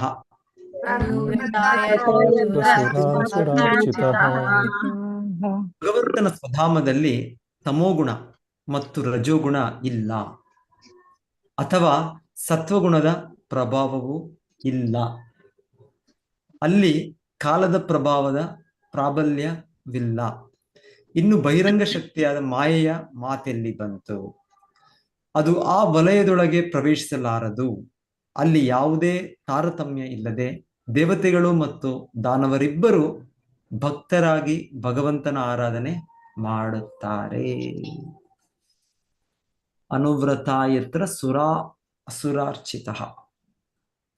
ಸೊ ಇಲ್ಲಿ ಹೇಳ್ತಾ ಇದ್ದಾರೆ, ಇಲ್ಲಿ ವಿವರಣೆಯಲ್ಲಿ ಮೊದಲಿಗೆ ಅವರು ಏನ್ ಇಲ್ಲ ಅಂತ ಅವ್ರು ಹೇಳ್ತಾ ಇದ್ದಾರೆ. ವೈಕುಂಠ ಪ್ರದೇಶ ಹೇಗಿದೆ, ಏನ್ ಕಾಣ್ತದೆ ಅಂತ ಅದು ಹೇಳೋ ಮುಂಚೆ ಸ್ಟಾರ್ಟಿಂಗ್ ಇವ್ರು ಹೇಳ್ತಾ ಇರೋದು ಪ್ರವರ್ತತೆ ಯತ್ರ ಸಮಸ್ತಯೋ ಸತ್ವಂ ಚ ಮಿಶ್ರಂ ನಚ ಕಾಲ ವಿಕ್ರಮ. ಸೊ ಇದೆಲ್ಲವೂ ಇಲ್ಲ ಅಲ್ಲಿ ಅಂತ ಹೇಳ್ತಾರೆ. ಯಾಕಂದ್ರೆ ನಮಗೆ ಇಲ್ಲಿ ಕಾಣ್ತಾ ಇದೆ ನಮ್ಮ ಜಗತ್ತು, ಎಲ್ಲಿ ನೋಡಿದ್ರು ನಮ್ಮನ್ನು ನೋಡಿಕೊಂಡ್ರು ನಮಗೇನ್ ಕಾಣುತ್ತೆ? ನಮ್ಗೆ ಸತ್ವಗುಣ, ರಜೋಗುಣ, ತಮೋಗುಣ ಕಾಣುತ್ತೆ. ಈ ಜಗತ್ತಿನೇನು ಇಲ್ಲ ಇದು. ಪ್ರಕೃತಿ ಕ್ರಿಯಮಾಣಾನಿ ಗುಣೈ ಕರ್ಮಾಣಿ ಸರ್ವಶಃ. ಇಲ್ಲಿ ಜಗತ್ತಿನಲ್ಲಿ ನಮ್ಗೆಲ್ಲವೂ ಕೂಡ ಒಂದಾನೊಂದು ಗುಣ. ತಮೋಗುಣ ನಿದ್ದೆ, ಆಲಸ್ಯ. ರಾಜಸ ಗುಣ ಎಷ್ಟು ಅಪರಿಮಿತ ಇಚ್ಛೆಗಳಿದೆ ನಮಗೆ, ಅದಕ್ಕೆ ನಾವು ಶ್ರಮಿಸಬೇಕು ನಾವು. ಸತ್ವಗುಣ ಸ್ವಲ್ಪ ಸುಖ, ಆದ್ರೆ ಪರಿಶುದ್ಧವಾದ ಸತ್ವಗುಣ ಇಲ್ಲಿ ಇಲ್ಲ, ಇಲ್ಲಿ ಈ ಜಗತ್ತಿನಲ್ಲಿ. ಸೊ ಅದಕ್ಕೆ ಹೇಳ್ತಾ ಇದಾರೆ, ಆ ಜಗತ್ತು, ವೈಕುಂಠ ಜಗತ್ತು ಬ್ರಹ್ಮದೇವರು ನೋಡಿದ್ದು, ಅಲ್ಲಿಗೆ ಅವ್ರಿಗೆ ಈ ಗುಣಗಳು ಕಾಣಿಸ್ತಿಲ್ಲ. ಅವ್ರಿಗೆ ಎಲ್ಲಿ ಒಂದು ಗುಣಗಳ ಪ್ರಭಾವ ಇಲ್ಲ ಅಂದ್ರೆ ಅದು ಏನು ಅಸ್ತಿತ್ವ ಇಲ್ಲ ಅಂತಲ್ಲ. ಯಾಕಂದ್ರೆ ನಮಗೆ ಈ ಪ್ರಭಾವ ಇಲ್ಲಿರೋ ಒಂದು ಅನುಭವ ಏನಂದ್ರೆ, ಎಲ್ಲೋ ಇದಿರ್ಬೇಕು, ತಮೋಗುಣ ಇರ್ಬೇಕು, ಇಲ್ಲ ರಜೋಗುಣ ಇರ್ಬೇಕು, ಇಲ್ಲ ಸತ್ವಗುಣ, ಈ ರೀತಿ ಇರ್ಬೇಕು. ಆದ್ರೆ ಶುದ್ಧ ಸತ್ವಗುಣ ಇಲ್ಲ ಇಲ್ಲಿ ಜಗತ್ತಿನಲ್ಲಿ. ಈ ದೇವತೆಗಳು ಅಂತ ದೊಡ್ಡ ವ್ಯಕ್ತಿಗಳು, ಅಂತ ಮಹಾತ್ಮರು, ಉನ್ನತ ವ್ಯಕ್ತಿಗಳು, ಅವರಲ್ಲೂ ಒಂದೊಂದ್ಸಲ ಯಾವಾಗ ಒಂದು ಸ್ವಲ್ಪ ರಾಜಸ ಗುಣ, ಸ್ವಲ್ಪ ತಾಮಸ ಗುಣ ಇರೋ ರೀತಿ ಸನ್ನಿವೇಶಗಳು ಇದು ನೋಡ್ತೇವೆ ನಾವು. ಜಗತ್ತು, ಇದು ಭೌತಿಕ ಜಗತ್ತು ಹಾಗೆ ಗುಣಗಳ ಇದರಲ್ಲಿ ಪ್ರಭಾವದಲ್ಲಿದೆ. ಸೊ ಒಮ್ಮೊಮ್ಮೆ ನಮಗೆ ಆಧ್ಯಾತ್ಮಿಕ ಇದರಲ್ಲಿ ಅಧ್ಯಾತ್ಮ ಅಂದ್ರೆ, ಇಲ್ಲ ಆಧ್ಯಾತ್ಮಿಕ ಜಗತ್ತು ಅಂದ್ರೆ ಅಲ್ಲಿ ಈ ತರ ಏನೂ ಇಲ್ಲ ಅಂದ್ರೆ ಭೌತಿಕವಾಗಿ ಮನಸ್ಸಿದೆ ನಮ್ಗೆ. ಆ ಮನಸ್ಸಿಂದ ಏನ್ ಮಾಡ್ತೀವಿ ನಾವು? ಅಯ್ಯೋ ಎಷ್ಟು ಯೋಚನೆಗಳಪ್ಪ ಮನಸ್ಸು, ಈ ಮನಸ್ಸು ಇದ್ರೆ ಅಲ್ಲ ನಮಗೆ, ಈ ಮನಸ್ಸೇ ಬೇಡ ಇದು, ಅವಾಗ ಏನು ಯೋಚನೆಗಳಿರೋದಿಲ್ಲ. ಶೂನ್ಯವಾದ ತತ್ವದಲ್ಲಿ ಒಂದು ರೀತಿ ಆದ ಎಲ್ಲವನ್ನು ಝೀರೋ ಮಾಡ್ಬಿಡೋದು, ಶೂನ್ಯ ಮಾಡ್ಬಿಡೋದು. ಅದರಿಂದ ನೋವಿದೆ, ಸೊ ಅದಕ್ಕೆ ಅದು ಬೇಡ. ಮನಸ್ಸಿರೋದ್ರಿಂದ ಯೋಚನೆಗಳು, ಈ ಮನಸ್ಸುಗಳಿಂದ ನಾವು ಈ ಪ್ಲಾನ್ಗಳು ಮಾಡೋದು, ಸೊ ಇದೆಲ್ಲ ಬಿಟ್ಬಿಡೋಣ. ಹೌದು, ಭೌತಿಕವಾಗಿ ಬಿಡ್ಬೇಕು, ಭೌತಿಕವಾಗಿ ಮೂರು ಗುಣಗಳ ಪ್ರಭಾವದಲ್ಲಿರೋ ಇದನ್ನು ಬಿಡ್ಬೇಕು ನಾವು. ಸೊ ಆಧ್ಯಾತ್ಮಿಕದಲ್ಲೂ ಆತರ ಇಲ್ವೇನೋ ಅಂತ ಅನ್ಕೊಳ್ಳೋದು. ಸೊ ನಿರ್ವಿಶೇಷ ಶೂನ್ಯವಾದ, ಸೊ ಇದು ಶೂನ್ಯವಾದ, ಇದು ಹಾಗೆ. ಇದು ಇಲ್ಲ ಇಂದ್ರಿಯಗಳು, ಈ ಜಗತ್ತಿನಲ್ಲಿ ಇಂದ್ರಿಯಗಳು ಯಾವುದು ಮಾಡಿದ್ರು ಇದು ಏನಾದ್ರೂ ಒಂದು ಪ್ರಭಾವ ಬರುತ್ತೆ ನಮಗೆ. ಈ ರೀತಿ ಕೇಳಬೇಕು, ಈ ರೀತಿ ರುಚಿ ನೋಡ್ಬೇಕು, ಈ ರೀತಿ ನೋಟ ನೋಡ್ಬೇಕು. ಸೊ ನಾನಾ ಇಂದ್ರಿಯಗಳ ಚಟುವಟಿಕೆಗಳಿವೆ ಈ ಗುಣಗಳ ಪ್ರಭಾವದಲ್ಲಿ. ಸೊ ನಮಗೆ ಇದರ ಆಪೋಸಿಟ್ ವೈಕುಂಠ ಜಗತ್ತು ಅಂದ್ರೆ, ಇರ್ಬೋದು ಇದೆಲ್ಲ ಏನೋ ಇಂದ್ರಿಯಗಳಿಲ್ವಾ, ಅಲ್ಲಿ ಮನಸ್ಸಿಲ್ಲ, ಇಲ್ಲ, ಹಾಗಲ್ಲ. ಸೊ ಒಳ್ಳೆ ಉದಾಹರಣೆ ಕೊಡ್ತಾ ಇದ್ರು ಒಬ್ಬರು ಭಕ್ತರು. ಒಂದೊಮ್ಮೆ ನಮಗೆ ಏನೋ ಬರುತ್ತೆ, ಕಾಯಿಲೆ ಬರುತ್ತೆ, ಕೈಗೋ ಕಾಲ್ಗೋ ಬರುತ್ತೆ, ಡಯಾಬಿಟಿಸ್ ಇದೆಲ್ಲ ಇದ್ದವ್ರು ಸ್ವಲ್ಪ ಹುಷಾರಾಗಿರ್ಬೇಕು. ಸೊ ಒಂದ್ಸಲ ಅದು ಹೆಚ್ಚಾಗಿ ಏನೋ ದೇಹದ ಒಂದು ಭಾಗ, ಅದಕ್ಕೆ ಗ್ಯಾಂಗ್ರೀನ್ ಇದೆಲ್ಲ ಬರುತ್ತೆ. ಅದು ಬಂದಾಗ ಏನ್ ಮಾಡ್ತಾರೆ ಅವರು, ಅದನ್ನ ಒಂದೊಂದ್ಸಲ ಡಾಕ್ಟರ್ ಹೇಳ್ತಾರೆ, ಪ್ರಯತ್ನ ಮಾಡ್ತಾರೆ ಡಾಕ್ಟ್ರು, ಆಗ್ಲಿಲ್ಲ ಅಂದ್ರೆ ಕೊನೆಗೆ ಕತ್ತರಿಸ್ಬಿಡಿ ಅಂತ ಹೇಳ್ತಾರೆ. ಸೊ ಹಾಗೆ ಇದು ಹಾಗೆ, ಈ ಅನುಭವ ಹಾಗೆ. ಯಾಕಂದ್ರೆ ಜಗತ್ತು, ಭೌತಿಕ ಜಗತ್ತು ದುಃಖಾಲಯಂ ಅಶಾಶ್ವತ, ದುಃಖಾಲಯ. ಈ ಜಗತ್ತು ದುಃಖವೇ ಬರೋದಿದೆ. ಸೊ ನಾವು ಯಾವಾಗಲೂ ಕೂಡ ನಾವು ಅಪೇಕ್ಷಿಸ್ತಾ ಇರ್ಬೇಕು, ಒಂದು ರೀತಿಯಲ್ಲಿ ಕಾಯ್ತಾ ಇರ್ಬೇಕು, ಯಾವ್ದೋ ಬರುತ್ತೆ ನನಗೆ ಕಷ್ಟ ಅಂತ. ಯಾಕಂದ್ರೆ ಬರುತ್ತೆ ಈ ಜಗತ್ತಿನಲ್ಲಿ, ನಮಗೆ ತಿಳಿದೆ ಅದು ಬರುತ್ತೆ. ನಾವೆಷ್ಟೇ ಏನೇ ಮಾಡಿದ್ರು ಈ ಜಗತ್ತಿನಲ್ಲಿ ಬರುತ್ತೆ. ನಾವು ಎಕ್ಸ್ಪೆಕ್ಟ್ ಮಾಡ್ಕೊಂಡಿದ್ರೆ ಒಳ್ಳೇದು, ನಾವು ಡೇಂಜರ್, ಅಪಾಯವನ್ನು ಎಕ್ಸ್ಪೆಕ್ಟ್ ಮಾಡಿದ್ರೆ ಒಳ್ಳೇದು. ನಾವು ಅಪಾಯವನ್ನು ಎಕ್ಸ್ಪೆಕ್ಟ್ ಮಾಡಿದ್ರೆ ಇದೆಲ್ಲ ಚೆನ್ನಾಗಿದೆ ಇಲ್ಲಿ ಅನ್ಕೊಂಡಿದ್ರೆ ಅಲ್ಲ, ಇದಿಲ್ಲ. ಸ್ಟೂಡೆಂಟ್ಸ್ ಓದ್ತಾ ಇರುವಾಗ ಸ್ಕೂಲು ಕಾಲೇಜಲ್ಲಿ ಎಷ್ಟು ದಿವಸ ಅವರು ಬರುತ್ತೆ, ಎಕ್ಸಾಮ್ ಬರುತ್ತೆ, ಯೂನಿಟ್ ಟೆಸ್ಟ್ ಬರುತ್ತೆ, ಇನ್ನೊಂದು ಎಕ್ಸಾಮ್ ಬರುತ್ತೆ, ಬರುತ್ತೆ, ಪರೀಕ್ಷೆ ಬರುತ್ತೆ. ಸೊ ಅದೇ ರೀತಿ ನಮ್ಮ ಭೌತಿಕ ಜಗತ್ತಿನಲ್ಲಿ ಸಂಪೂರ್ಣ ನಮ್ಮ ಜೀವನದಲ್ಲಿ ಪರೀಕ್ಷೆಗಳು ಬರ್ತಾನೆ ಇದೆ, ಕಷ್ಟಗಳು ಬರ್ತಾನೆ ಇದೆ. ಸೊ ನಾವು ಅದಕ್ಕೆ ಎಕ್ಸ್ಪೆಕ್ಟೇಷನ್ ಏನೂ ಇಲ್ಲ ಅಂದ್ರೆ ಅಕಸ್ಮಾತ್ ಏನೋ ಕೃಷ್ಣ ಸ್ಪೆಷಲ್ ಮರ್ಸಿ ಅಷ್ಟೇ. ಸೊ ಯಾವುದೇ ಈ ತರ ನನಗೆ ಆಧ್ಯಾತ್ಮಿಕವಾಗಿ ಇನ್ನೊಂದು ಜೀವಿಯಿಂದನೋ, ಇಲ್ಲ ನನ್ನ ಮನಸ್ಸಿಂದನೋ, ಇಲ್ಲ ಇದಕ್ಕೆ ಕರ್ಮಾನುಸಾರಗೆಲ್ಲ ಬರ್ಬೇಕು. ಇನ್ನ ಬಂದಿಲ್ಲ ಯಾವ್ದು ಈಗ, ಇದು ಅಷ್ಟೇ. ಇಲ್ಲಾಂದ್ರೆ ಯಾವಾಗ ಬೇಕಾದ್ರೂ ಬರ್ಬೋದು. ಎಕ್ಸ್ಪೆಕ್ಟ್ ಮಾಡಿದ್ರೆ ಒಳ್ಳೇದು ನಾವು ಯಾವಾಗಲೂ. ಸೊ ಎನಿವೆ, ಸೊ ದುಃಖಾಲಯಂ ಅಶಾಶ್ವತ. ಆದ್ರೆ ನಮ್ಗೆ ಆತರ ಅನ್ಸುತ್ತೆ, ಇಲ್ಲಿ ಆಧ್ಯಾತ್ಮಿಕ ಜೀವನ ಅಂದ್ರೆ ಇದು ಯಾವುದೂ ಇಲ್ಲ, ಈ ಮನಸ್ಸು ಇಲ್ಲ, ಈ ಇಂದ್ರಿಯಗಳಿಲ್ಲ, ಇಲ್ಲ, ಆಗಲ್ಲ. ನಮಗೆ ಆರೋಗ್ಯ ಸರಿ ಇಲ್ಲದೆ ಇರುವಾಗ, ಏನೋ ಕೈಗೆ ಇದೇನೋ ಇದಾದಾಗ ಅದರ ಗುಣ ಮಾಡ್ಬೇಕು. ಅದು ಗುಣ ಮಾಡೋಗ್ಬಿಟ್ಟು ಆ ಕಣ್ಣಿಗೆ ಮೂಗಿಗೆ ಇದಾಯ್ತು, ಕೋಲ್ಡ್ ಬಂದಿದೆ ಅಂತ ಮೂಗನ್ ಕತ್ತರಿಸಕ್ಕಾಗತ್ತ? ಇಲ್ಲಾಂದ್ರೆ ಇದು ಕೋಮುವಾದ ಹಾಗೆ ಅವ್ರು ಹೇಳೋದು. ಅವ್ರ ಧರ್ಮವನ್ನು ತೆಗೆದುಬಿಡಿ. ಧರ್ಮದಿಂದ ಎಷ್ಟು ಒಂದು ದುರುಪಯೋಗ ಆಗಿದೆ ಅಂದ್ರೆ ಅದೇ ಕಾರಣ ಎಲ್ಲದ ಜನರ ಕಷ್ಟಕ್ಕೆ. ಸೊ ಧರ್ಮವೇ ಬೇಡ ನಮ್ಗೆ. ಕೋಮುವಾದದಲ್ಲಿ ಚರ್ಚ್ ಕೆಳಗೆ ಬಾಂಬ್ ಹಾಕ್ಬಿಡಿ ಅಂತ ಒಂದು ಸಮಯದಲ್ಲಿ ಒಂದು ಸ್ಲೋಗನ್. ಸೊ ಆ ರೀತಿ ಇಲ್ಲ, ಆಚಾರ್ಯರು ಹೇಳೋದು ಕಣ್ಣು ಒಂದ್ಸಲ ಪೊರೆ ಬರುತ್ತೆ, ಪೊರೆ ಬಂದಾಗ ಅದನ್ನ ಗುಣ ಮಾಡಿ. ಬೇಕು ಕಣ್ಣು ನಮ್ಗೆ. ಸೊ ಹಾಗೆ ಅದೇ ರೀತಿಯಲ್ಲ ಕಣ್ಣನ್ನೇ ತೆಗೆದು ಬಿಡೋದು ಅಂತ. ಸೊ ಈ ವಿಧಾನ ಇದು ಆತರ ಅಲ್ಲ. ಇಲ್ಲಿ ಬ್ರಹ್ಮದೇವರು ಹೇಳ್ತಾ ಇದ್ದಾರೆ, ಇಲ್ಲ ಈ ಗುಣಗಳಿಲ್ಲ. ಯಾವ ರೀತಿಯ ಇದು ಮಾಯಾ ಕಲುಷಿತ ಗುಣಗಳು, ರಾಜಸ ತಾಮಸ. ಸೊ ರಜಗುಣದಲ್ಲಿ ಈ ಸೃಷ್ಟಿಗಳಾಗೋದು, ಸೃಷ್ಟಿ ಕಾರ್ಯ ಏನೇ ಒಂದು ಆಗ್ಬೇಕಂದ್ರೆ ರಜಗುಣ. ತಮಗುಣ ನಾಶ ಆಗತ್ತೆ. ಸೊ ಭೌತಿಕ ಜಗತ್ತದು, ವೈಕುಂಠ ಜಗತ್ತಿನಲ್ಲಿ ಈ ರೀತಿ ಇಲ್ಲ. ಸೊ ರಜಗುಣ ತಮಗುಣ ಇಲ್ದಿರೋದ್ರಿಂದ ಅಲ್ಲಿ ಸದಾ ನಿತ್ಯವಾಗಿರೋದು. ಅಲ್ಲಿ ಇವತ್ತು ಹೊಸ ಈ ತರ ಸೃಷ್ಟಿ ಅಂತ ಇಲ್ಲ, ಈ ರೀತಿ ನಾವು ಅನ್ಕೊಳ್ಳೋ ಸೃಷ್ಟಿ. ಮತ್ತೆ ಆ ರೀತಿ ನಾಶ ಇಲ್ಲವೇ ಇಲ್ಲ. ಸೊ ಅದಕ್ಕೆ ಪ್ರವರ್ತತೆ ಯತ್ರ ರಜಸ್ತಮಸ್ ಸಮಸ್ತಯೋ ಸತ್ವಂ ಚ ಮಿಶ್ರಂ ಚ ನ ಕಾಲ ವಿಕ್ರಮ. ಯಾಕಂದ್ರೆ ಕಾಲದ ಪ್ರಭಾವ ಇಲ್ಲ. ಕಾಲದ ಪ್ರಭಾವ ಇರೋದ್ರಿಂದನೇ ಕಾಲದಲ್ಲಿ ನಮ್ಗೆ ಕಾಲದ ಸಮಯದಲ್ಲಿ ಬರುತ್ತೆ ನಮ್ಮ ಕರ್ಮಫಲ ನಮಗೆ ಅನುಭವಿಸ್ಬೇಕು. ಇದೆ ನಮ್ಮದು, ಯಾವಾಗ ಎಷ್ಟು ಜನ್ಮದು ಎಷ್ಟು ವರ್ಷದ್ದು ಇದೆ ನಮ್ಮದು, ಬರ್ಬೇಕದು, ಬರ್ಲೇಬೇಕದು. ಯಾಕೆ ನಾವು ಮಾಡಿದ್ದು ಬರ್ಲೇಬೇಕು, ನನಗೆ ಬರ್ಲೇಬೇಕದು. ಸೊ ಅದು ಬರುತ್ತೆ. ಸೊ ಹೀಗೆ ಕಾಲ ನಮಗೆ ಕರ್ಮದವನ್ನು ಫಲವನ್ನು ಕೊಡುತ್ತೆ, ಕರ್ಮದ ಇದನ್ನು ಕೊಡುತ್ತೆ. ಮತ್ತೆ ಕೊನೆಗೆ ಮೃತ್ಯು ಕೊಡುತ್ತೆ ನಮಗೆ. ಮತ್ತೆ ನಮ್ಮಲ್ಲಿ ಏನು ನಮ್ಮದು ಆನಂದಿಸೋದು ಎಷ್ಟೆಷ್ಟು ವಸ್ತುಗಳಿದೆ, ಏನೇನೋ ಇದೆ ನಾವು ನಮ್ಮದು ಅಂತ, ನನ್ನದು ಅಂತ, ನನಗೆ ಇಷ್ಟವಾದ ಕಾಲವು ಎಲ್ಲವನ್ನು ಮೃತ್ಯು ಸರ್ವ ಹರಶ್ಚಾಹಂ ತೆಗೆದುಕೊಂಡು ಹೋಗ್ತೈತೆ. ಆದ್ರೆ ಬ್ರಹ್ಮದೇವರು ಇಲ್ಲಿ ನೋಡ್ತಾ ಇರೋದು ಇದಿಲ್ಲ ಅಲ್ಲಿ. ಈ ರೀತಿಯ ಒಂದು ಗುಣಗಳ ಪ್ರಭಾವ, ಕಾಲದ ಪ್ರಭಾವ ಇದೆಲ್ಲ ಹೇಗ್ ಬರುತ್ತೆ ಮೂಲತಃ? ಹಾಗೆ ಹಿಂದೆ ಹೋದ್ರೆ ಮಾಯಾ. ಸೊ ಹೇಳ್ತಾರೆ ನ ಯತ್ರ ಮಾಯಾ ಕಿಮುತಾ ಪರೇ ಹರೇ. ಸೊ ಅವ್ರು ಹೇಳ್ತಾ ಇದ್ದಾರೆ ಮಾಯೆ ಇಲ್ಲ ಅಲ್ಲಿ. ಮಾಯೆ ಭೌತಿಕ ಬಹಿರಂಗ ಮಾಯಾ ಶಕ್ತಿ. ಸೊ ಅದರ ಮೂಲ ಕಾರಣದಿಂದ ಇದೆಲ್ಲವೂ ಕಾಲ ಬರುತ್ತೆ, ಗುಣಗಳು ಬರುತ್ತೆ. ಸೊ ಅವ್ರು ಹೇಳ್ತಾರೆ ಇದ್ಯಾವುದು ಇಲ್ಲ. ನ ಯತ್ರ ಮಾಯಾ ಕಿಮುತಾ ಪರೇ ಹರೇ ಅನುವ್ರತ ಯತ್ರ ಸುರಾರ್ಚಿತ. ಶ್ರೀಲ ಪ್ರಭುಪಾದರಲ್ಲಿ ಏನಂತ ಅನುವಾದ ಮಾಡ್ತಾ ಇದ್ದಾರೆ ನಮ್ಗೆ, ಯಾವುದೇ ತಾರತಮ್ಯ ಇಲ್ಲದೆ ದೇವತೆಗಳು ಮತ್ತು ದಾನವರಿಬ್ಬರೂ ಭಕ್ತರಾಗಿ ಭಗವಂತನ ಆರಾಧನೆ ಮಾಡುತ್ತಾರೆ. ಸೊ ಅಲ್ಲಿ ಭಕ್ತರೇ. ಅಲ್ಲಿ ಯಾರು ಅಲ್ಲಿ ಗುಣಗಳ ಪ್ರಭಾವದಲ್ಲಿರುವ ವ್ಯಕ್ತಿಗಳು ಅಂತ ಅಲ್ಲಿ ಇಲ್ಲ. ಸೊ ಅಲ್ಲಿ ಜನ ಇದ್ದಾರೆ. ಹೇಳ್ತಾರೆ ಕೊನೆಗೆ ಇದರಲ್ಲಿ ಇದಿಲ್ಲ. ನೇತಿ ಆ ತತ್ವ ಆಧ್ಯಾತ್ಮಿಕ ಇದು ವಿವರಿಸುವಾಗ ಆಧ್ಯಾತ್ಮಿಕ ಸಾಕ್ಷಾತ್ಕಾರ ಮಾಡೋ ಒಂದು ವಿಧಾನ ಕೂಡ ಅದು ಅವ್ಯಕ್ತ. ಅವರು ಅವ್ಯಕ್ತ ಇದಕ್ಕೆ ಅವರು ನಿಂತ್ಕೊಂಡ್ಬಿಡ್ತಾರೆ. ಕೊನೆಗೆ ಬ್ರಹ್ಮ, ಅವ್ಯಕ್ತ ಬ್ರಹ್ಮ ಇಲ್ಲ. ಇಲ್ಲಿ ಹೇಳ್ತಾರೆ ಬ್ರಹ್ಮದೇವರು, ಹೌದು ಇದಿಲ್ಲ, ಕಾಲ ಇಲ್ಲ, ಮಾಯಾ ಇಲ್ಲ, ಗುಣ ಇಲ್ಲ. ಆದ್ರೆ ಏನಿದೆ? ಅನುವ್ರತ ಯತ್ರ ಸುರಾರ್ಚಿತ. ಅಲ್ಲಿ ವ್ಯಕ್ತಿಗಳಿದ್ದಾರೆ. ಆದ್ರೆ ಆ ವ್ಯಕ್ತಿಗಳು ಇಲ್ಲಿಯ ವ್ಯಕ್ತಿಗಳು. ಸೊ ಈಗ ಅದರ ನೆಕ್ಸ್ಟ್ ಇದರಲ್ಲಿ ವಿವರಣೆ ನೆಕ್ಸ್ಟ್ ಶ್ಲೋಕದಲ್ಲಿ ಕೇಳೋಣ. ದೊಡ್ಡ ಭಾವಾರ್ಥ ಓದೋಣ. ಹೇಗೆ ತುಂಬಾ ದೊಡ್ಡದಿದೆ. ಒಂದು ಓದೋಣ, ಫಸ್ಟ್ ಒನ್ ಆದ್ರೂ ಓದೋಣ. ಒಂದೊಂದು ಪ್ಯಾರಾ ಎರಡು ಪ್ಯಾರಾಗ್ರಾಫ್ ಯಾರಾದ್ರೂ ಓದಿ ಬೆಟರ್. ಎಲ್ಲ ಒಬ್ಬರೇ ಓದೋದು. ಸ್ಟಾರ್ಟ್ ಮಾಡಿ ಪ್ರಭುಜಿ. ಓದ್ಲಾ ಪ್ರಭುಜಿ? ಸ್ಟಾರ್ಟ್ ಮಾಡಿ ಮಾತಾಜಿ. ತ್ರಿಪಾದ್ ವಿಭೂತಿ ಎಂದು ಕರೆಯಲಾದ ಭಗವಂತನ ಸಾಮ್ರಾಜ್ಯವು ಅಥವಾ ವೈಕುಂಠದ ವಾತಾವರಣವು ಐಹಿಕ ಬ್ರಹ್ಮಾಂಡಗಳಿಗಿಂತ 3 ಪಟ್ಟು ದೊಡ್ಡದಾಗಿದೆ. ಅದನ್ನು ಇಲ್ಲಿ ಮತ್ತು ಭಗವದ್ಗೀತೆಯಲ್ಲಿ ಸಂಕ್ಷಿಪ್ತವಾಗಿ ವಿವರಿಸಲಾಗಿದೆ. ಲಕ್ಷಾಂತರ ನಕ್ಷತ್ರಗಳು ಮತ್ತು ಗ್ರಹಗಳಿಂದ ಕೂಡಿದ ಈ ಬ್ರಹ್ಮಾಂಡವು ಮಹತ್ ತತ್ವದ ವ್ಯಾಪ್ತಿಯೊಳಗಿನ ಅಂತಹ ಆ ಕೋಟ್ಯಂತರ ಬ್ರಹ್ಮಾಂಡಗಳ ಸಮುದಾಯದಲ್ಲಿ ಒಂದಾಗಿದೆ.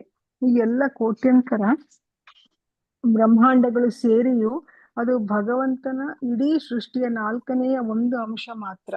ಜೊತೆಗೆ ವ್ಯೋಮವೂ ಇದೆ. ಈ ಆಗಸದಾಚೆಗೆ ವೈಕುಂಠವೆಂಬ ಹೆಸರುಗಳಲ್ಲಿನ ಆಧ್ಯಾತ್ಮಿಕ ಗ್ರಹಗಳಿವೆ. ಇವೆಲ್ಲ ಭಗವಂತನ ಒಟ್ಟಾರೆ ಸೃಷ್ಟಿಯ ಮುಕ್ಕಾಲಾಂಶದಷ್ಟಾಗುತ್ತದೆ. ಭಗವಂತನ ಸೃಷ್ಟಿಗಳು ಸದಾ ಅಸಂಖ್ಯಾತವಾದವು. ಒಬ್ಬ ಮನುಷ್ಯ ಒಂದು ಮರದ ಎಲೆಗಳನ್ನು ಕೂಡ ಎಣಿಸಲಾರ ಅಥವಾ ತನ್ನ ತಲೆಯ ಕೂದಲುಗಳನ್ನು ಎಣಿಸಲಾರ. ತಮ್ಮ ಶರೀರದ ಮೇಲಿನ ಒಂದು ಕೂದಲನ್ನು ಸೃಷ್ಟಿಸಲು ಆಗದ ಮೂರ್ಖ ಮಾನವರು ತಾವೇ ಸ್ವಯಂ ಭಗವಂತನಾಗುವ ಕಲ್ಪನೆಯಿಂದ ಬೀಗುತ್ತಾರೆ. ಮಾನವನು ಪಯಣದ ಅದ್ಭುತ ವಾಹನಗಳನ್ನು ಕಂಡು ಹಿಡಿಯಬಹುದು. ಹೆಚ್ಚು ಪ್ರಚುರಪಡಿಸಲಾಗಿರುವ ತನ್ನ ಬಾಹ್ಯಾಕಾಶ ನೌಕೆಯಲ್ಲಿ ಚಂದ್ರಲೋಕವನ್ನು ತಲುಪಬಹುದು, ಆದರೂ ಅಲ್ಲಿ ಹೆಚ್ಚು ಕಾಲ ಉಳಿಯಲಾರ. ಸಾತ್ವಿಕನು ಬ್ರಹ್ಮಾಂಡದ ಭಗವಂತ ತಾನೇ ಎಂಬಂತೆ ಉಬ್ಬದೆ ಪಾರಮಾರ್ಥಿಕ ಜ್ಞಾನ ಪ್ರಾಪ್ತಿಯ ಸುಲಭ ಮಾರ್ಗವಾದ ವೇದ ಸಾಹಿತ್ಯ ಉಪದೇಶಗಳನ್ನು ಅನುಸರಿಸುತ್ತಾನೆ. ಆದ್ದರಿಂದ ನಾವು ಶ್ರೀಮದ್ ಭಾಗವತದ ಪ್ರಮಾಣದ ಮುಖೇನ ಐಹಿಕ ಆಕಾಶದಾಚೆ ಇರುವ ದಿವ್ಯ ಲೋಕದ ಸ್ವರೂಪ ಮತ್ತು ರಚನೆಯನ್ನು ತಿಳಿದುಕೊಳ್ಳೋಣ. ಆ ಆಕಾಶದಲ್ಲಿ ಐಹಿಕ ಗುಣಗಳು, ವಿಶೇಷವಾಗಿ ತಮೋ ಮತ್ತು ರಜೋಗುಣಗಳು ಇಲ್ಲವೇ ಇಲ್ಲ. ತಮೋಗುಣವು ಜೀವಿಯ ಮೇಲೆ ಕಾಮ ಮತ್ತು ಹಂಬಲಗಳ ಹವ್ಯಾಸ ಅಂಟಿಸಿಕೊಳ್ಳುವಂತೆ ಪ್ರಭಾವ ಬೀರುತ್ತದೆ. ಅಂದರೆ ಇದರ ಅರ್ಥ ವೈಕುಂಠದಲ್ಲಿ ಜೀವಿಗಳು ಇವೆರಡರಿಂದ ಮುಕ್ತರು ಎಂದು. ಭಗವದ್ಗೀತೆಯಲ್ಲಿ ದೃಢಪಡಿಸಲಾಗಿರುವಂತೆ ಬ್ರಹ್ಮಭೂತ ಜೀವನ ಹಂತದಲ್ಲಿ ಯಾರೊಬ್ಬರೂ ಹಂಬಲ ಮತ್ತು ಶೋಕಗಳಿಂದ ಮುಕ್ತರಾಗುತ್ತಾರೆ. ಆದ್ದರಿಂದ ನಿರ್ಣಾಯಕವಾಗಿ ಹೇಳುವುದಾದರೆ ವೈಕುಂಠ ಗ್ರಹಗಳ ನಿವಾಸಿಗಳು ಬ್ರಹ್ಮಭೂತ ಜೀವಿಗಳು. ಇವರು ಹಂಬಲ ಮತ್ತು ಶೋಕಗಳಿಂದ ಒಡಗೂಡಿದ ಐಹಿಕ ಜೀವಿಗಳಿಗಿಂತ ವಿಭಿನ್ನರು. ತಾಮಸ ಮತ್ತು ರಜೋಗುಣಗಳನ್ನು ಹೊಂದಿಲ್ಲದ ಯಾರೇ ಆಗಲಿ ಐಹಿಕ ಜಗತ್ತಿನಲ್ಲಿ ಸತ್ವಗುಣದಲ್ಲಿ ಇರುವವರೆಂದು ಪರಿಗಣಿಸಲ್ಪಡುವರು. ಐಹಿಕ ಜಗತ್ತಿನಲ್ಲಿ ಕೆಲವೊಮ್ಮೆ ಸತ್ವಗುಣವು, ರಜೋಗುಣವು ಮತ್ತು ತಮೋಗುಣಗಳ ಸಂಪರ್ಕದಿಂದ ಕಲುಷಿತಗೊಳ್ಳುತ್ತದೆ. ವೈಕುಂಠ ಲೋಕದಲ್ಲಿ ಅದು ಅಪ್ಪಟವಾದ ಸತ್ವಗುಣ ಮಾತ್ರ. ಧನ್ಯವಾದಗಳು. ಹರೇ ಹರೇ ಕೃಷ್ಣ ಹರೇ ಪ್ರಭುಜಿ. ಕೃಷ್ಣ. ಓದ್ಬೋದು ಪ್ರಭುಜಿ. ಓದ್ಬೋದು ಪ್ರಭುಜಿ. ಅಲ್ಲಿಯ ಇಡೀ ಪರಿಸ್ಥಿತಿ ಬಹಿರಂಗ ಶಕ್ತಿಯ ಮಾಯಾ ಪ್ರಕಟಣದಿಂದ ಮುಕ್ತವಾದದ್ದು. ಮಾಯಾಶಕ್ತಿಯು ಪರಬ್ರಹ್ಮ ಭಗವಂತನ ಅವಿಚ್ಛಿನ್ನ ಅಂಗವಾದರೂ ಅದು ಭಗವಂತನಿಂದ ಭಿನ್ನವಾದದ್ದು. ಅದ್ವೈತ ಸಿದ್ಧಾಂತಿಗಳು ಹೇಳುವಂತೆ ಮಾಯಾಶಕ್ತಿಯು ಸುಳ್ಳಲ್ಲ. ಹಗ್ಗವನ್ನು ಹಾವೆಂದು ಒಪ್ಪಿಕೊಳ್ಳುವುದು ಒಬ್ಬ ನಿರ್ದಿಷ್ಟ ವ್ಯಕ್ತಿಗೆ ಮಾಯೆ ಎನಿಸಬಹುದು. ಆದರೆ ಹಗ್ಗವೂ ಸತ್ಯ, ಹಾವೂ ಸತ್ಯ. ಮರಳುಗಾಡಿನಲ್ಲಿ ನೀರನ್ನು ಹುಡುಕುತ್ತಿರುವ ಅಜ್ಞಾನಿ ಪ್ರಾಣಿಗೆ ಸುಡುವ ಮರುಭೂಮಿಯ ಮರೀಚಿಕೆಯೂ ಮಾಯೆಯಾಗಿ ಕಾಣಬಹುದು. ಆದರೆ ಮರುಭೂಮಿ ಮತ್ತು ನೀರು ಎರಡೂ ಸತ್ಯ ಸಂಗತಿಗಳು. ಭಗವಂತನ ಐಹಿಕ ಸೃಷ್ಟಿಯು ಭಕ್ತನಲ್ಲದವನಿಗೆ ಮಾಯೆಯಾಗಬಹುದು. ಆದರೆ ಭಗವಂತನ ಐಹಿಕ ಸೃಷ್ಟಿಯು ಅವನ ಬಹಿರಂಗ ಶಕ್ತಿಯ ಅಭಿವ್ಯಕ್ತಿಯಾಗಿ ಒಂದು ಸತ್ಯ ಸಂಗತಿ. ಆದರೆ ಭಗವಂತನ ಈ ಶಕ್ತಿಯೇ ಸರ್ವಸ್ವವಲ್ಲ. ಭಗವಂತನು ಅಂತರಿಂಗ ಶಕ್ತಿಯನ್ನು ಹೊಂದಿದ್ದಾನೆ. ಅದು ವೈಕುಂಠ ಲೋಕಗಳೆಂಬ ಬೇರೊಂದು ಸೃಷ್ಟಿಯನ್ನು ಹೊಂದಿದೆ. ಅಲ್ಲಿ ತಮೋಗುಣವಿಲ್ಲ, ರಜೋಗುಣವಿಲ್ಲ, ಮಾಯೆ ಇಲ್ಲ ಮತ್ತು ಭೂತ ವರ್ತಮಾನಗಳಿಲ್ಲ. ತನ್ನ ಅಲ್ಪಜ್ಞಾನದಿಂದಾಗಿ ಒಬ್ಬ ವ್ಯಕ್ತಿ ವೈಕುಂಠದಂತಹ ಲೋಕಗಳ ಅಸ್ತಿತ್ವವನ್ನು ತಿಳಿದುಕೊಳ್ಳಲು ಅಶಕ್ತನಾಗಬಹುದು. ಆದರೆ ಅಷ್ಟರಿಂದ ವೈಕುಂಠದ ಅಸ್ತಿತ್ವವನ್ನು ಅಲ್ಲಗಳೆಯಲಾಗದು. ಬಾಹ್ಯಾಕಾಶ ನೌಕೆ ಈ ಗ್ರಹಗಳನ್ನು ತಲುಪಲಾಗದು ಎಂದ ಮಾತ್ರಕ್ಕೆ ಅಂತಹ ಗ್ರಹಗಳೇ ಇಲ್ಲ ಎಂದು ಅರ್ಥವಲ್ಲ. ಏಕೆಂದರೆ ಅಪೌರುಷೇಯ ಧರ್ಮಗ್ರಂಥಗಳಲ್ಲಿ ಅವುಗಳ ವಿವರಣೆ ಇದೆ. ಜೀವ ಗೋಸ್ವಾಮಿಗಳು ಉದ್ಧರಿಸುವಂತೆ ದಿವ್ಯ ಲೋಕ ಅಥವಾ ವೈಕುಂಠದ ವಾತಾವರಣವು ಪಾರಮಾರ್ಥಿಕ ಗುಣಗಳಿಂದ ಶ್ರೀಮಂತವಾಗಿದೆ ಎಂಬುದನ್ನು ನಾವು ನಾರದ ಪಂಚರಾತ್ರದಿಂದ ತಿಳಿಯಬಹುದು. ಈ ಪಾರಮಾರ್ಥಿಕ ಗುಣಗಳು ಭಗವಂತನ ಭಕ್ತಿ ಸೇವೆಯ ಮೂಲಕ ತಿಳಿದು ಬರುವಂತೆ ಲೌಕಿಕ ಗುಣಗಳಾದ ತಮೋಗುಣ, ರಜೋಗುಣ ಮತ್ತು ಸತ್ವಗುಣಗಳಿಂದ ಭಿನ್ನವಾದದ್ದು. ಭಕ್ತರಲ್ಲದ ವರ್ಗಕ್ಕೆ ಸೇರಿದ ಜನರಿಗೆ ಅಂತಹ ಗುಣಗಳ ಸಾಧನೆ ಅಸಾಧ್ಯ. ಪದ್ಮಪುರಾಣದ ಉತ್ತರಖಂಡದ ಪ್ರಕಾರ ಭಗವಂತನ ಸೃಷ್ಟಿಯಲ್ಲಿ ಕಾಲು ಭಾಗ ಲೌಕಿಕ ಪ್ರಪಂಚವಾಗಿದ್ದು ಅದರಾಚೆಯ ಉಳಿದ ಮುಕ್ಕಾಲು ಭಾಗ ಆಧ್ಯಾತ್ಮಿಕ ಪ್ರಪಂಚವಾಗಿದೆ. ಲೌಕಿಕ ಅಭಿವ್ಯಕ್ತಿ ಮತ್ತು ಆಧ್ಯಾತ್ಮಿಕ ಅಭಿವ್ಯಕ್ತಿಗಳ ನಡುವಣ ಸೀಮಾರೇಖೆ ವಿರಜಾ ನದಿ. ಭಗವಂತನ ಶರೀರದ ಬೆವರಿನಿಂದ ಹರಿಯುವ ದಿವ್ಯ ಪ್ರವಾಹವಾದ ವಿರಜಾ ನದಿಯಾಚೆ ಭಗವಂತನ ಸೃಷ್ಟಿಯು ಮುಕ್ಕಾಲಂಶವಿದೆ. ಈ ಭಾಗವು ಶಾಶ್ವತ, ಅಮರ, ಅಕ್ಷಯ ಮತ್ತು ಅನಂತವಾದದ್ದು ಮತ್ತು ಅದು ಜೀವನ ಸ್ಥಿತಿಗಳ ಅತ್ಯುನ್ನತ ಪರಿಪೂರ್ಣತೆಯನ್ನು ಹೊಂದಿದೆ. ಅಪ್ಪಟ ಸತ್ವಗುಣ ಅಥವಾ ಪಾರಮಾರ್ಥಿಕ ಐಹಿಕ ಗುಣಗಳಿಗೆ ತದ್ವಿರುದ್ಧವಾದುದೆಂದು ಸಾಂಖ್ಯ ಕೌಮುದಿಯಲ್ಲಿ ಹೇಳಲಾಗಿದೆ. ಅಲ್ಲಿರುವ ಎಲ್ಲಾ ಜೀವಿಗಳು ಸತತವಾಗಿ ಭಗವಂತನ ನಿತ್ಯ ಸಾಹಚರ್ಯ ಹೊಂದಿರುವವರು. ಅಲ್ಲಿ ಭಗವಂತನೇ ಮುಖ್ಯಸ್ಥ ಮತ್ತು ಪ್ರಧಾನ ಚೇತನನು. ಆಗಮ ಪುರಾಣಗಳಲ್ಲಿ ಕೂಡ ದಿವ್ಯ ಧಾಮವನ್ನು ಈ ಕೆಳಗಿನಂತೆ ವರ್ಣಿಸಲಾಗಿದೆ. ಅಲ್ಲಿ ಸೇರಿದವರು ಭಗವಂತನ ಸೃಷ್ಟಿಯೊಳಗೆ ಎಲ್ಲಿಗೆ ಬೇಕಾದರೂ ಹೋಗಲು ಸ್ವಾತಂತ್ರ್ಯರು. ಭಗವಂತನ ಅಂತಹ ಸೃಷ್ಟಿಗೆ ವಿಶೇಷವಾಗಿ ಮುಕ್ಕಾಲಂಶ ವಲಯದಲ್ಲಿ ಮಿತಿಯೇ ಇಲ್ಲ. ಆ ವಲಯದ ಚೈತನ್ಯವು ಅನಂತವಾದುದರಿಂದ ಭಗವಂತ ಮತ್ತು ಜೀವಿಯ ಆ ಸಂಬಂಧಕ್ಕೆ ಇತಿಹಾಸವೂ ಇಲ್ಲ ಅಥವಾ ಕೊನೆಯೂ ಇಲ್ಲ. ಹರೇ ಕೃಷ್ಣ ಪ್ರಭುಜಿ. ಧನ್ಯವಾದ. ಹರೇ ಕೃಷ್ಣ. ಹರೇ ಕೃಷ್ಣ ಪ್ರಭುಜಿ. ಹರೇ ಓದಿ. ಕೃಷ್ಣ. ಹಾ. ಅಲ್ಲಿ ಲೌಕಿಕ ಗುಣಗಳಾದ ತಮೋಗುಣ ಮತ್ತು ರಜೋಗುಣ ಸಂಪೂರ್ಣವಾಗಿ ಇಲ್ಲವಾದ್ದರಿಂದ ಅಲ್ಲಿ ಸೃಷ್ಟಿ ಮತ್ತೆ ಅಥವಾ ಲಯದ ಪ್ರಶ್ನೆಯೇ ಉದ್ಭವಿಸದು ಎಂಬ ತೀರ್ಮಾನಕ್ಕೆ ಬರಬಹುದು. ಐಹಿಕ ಪ್ರಪಂಚದಲ್ಲಿ ಪ್ರತಿಯೊಂದು ಸ್ಪಷ್ಟವಾಗಿದೆ ಮತ್ತು ಪ್ರತಿಯೊಂದು ಲಯವಾಗುತ್ತದೆ. ಸೃಷ್ಟಿ ಮತ್ತು ಲಯದ ನಡುವಣ ಜೀವಿತದ ಅವಧಿಯು ಹಂಗಾಮಿಯಾದದ್ದು. ದಿವ್ಯ ಲೋಕದಲ್ಲಿ ಸೃಷ್ಟಿಯೂ ಇಲ್ಲ, ಲಯವೂ ಇಲ್ಲ. ಹೀಗಾಗಿ ಜೀವಿತದ ಅವಧಿಯು ಶಾಶ್ವತವಾಗಿ ಅನಂತ. ಬೇರೆ ಮಾತಿನಲ್ಲಿ ಹೇಳುವುದಾದರೆ ದಿವ್ಯ ಲೋಕದಲ್ಲಿ ಎಲ್ಲವೂ ಅಮರ, ಜ್ಞಾನಮಯ ಮತ್ತು ಆನಂದಮಯವಾಗಿದ್ದು ಅಕ್ಷಯವಾಗಿದೆ. ಅಕ್ಷಯವಾದುದರಿಂದ ಕಾಲಮಾನದ ಪ್ರಕಾರ ಭೂತ, ವರ್ತಮಾನ ಮತ್ತು ಭವಿಷ್ಯತ್ತುಗಳಿಲ್ಲ.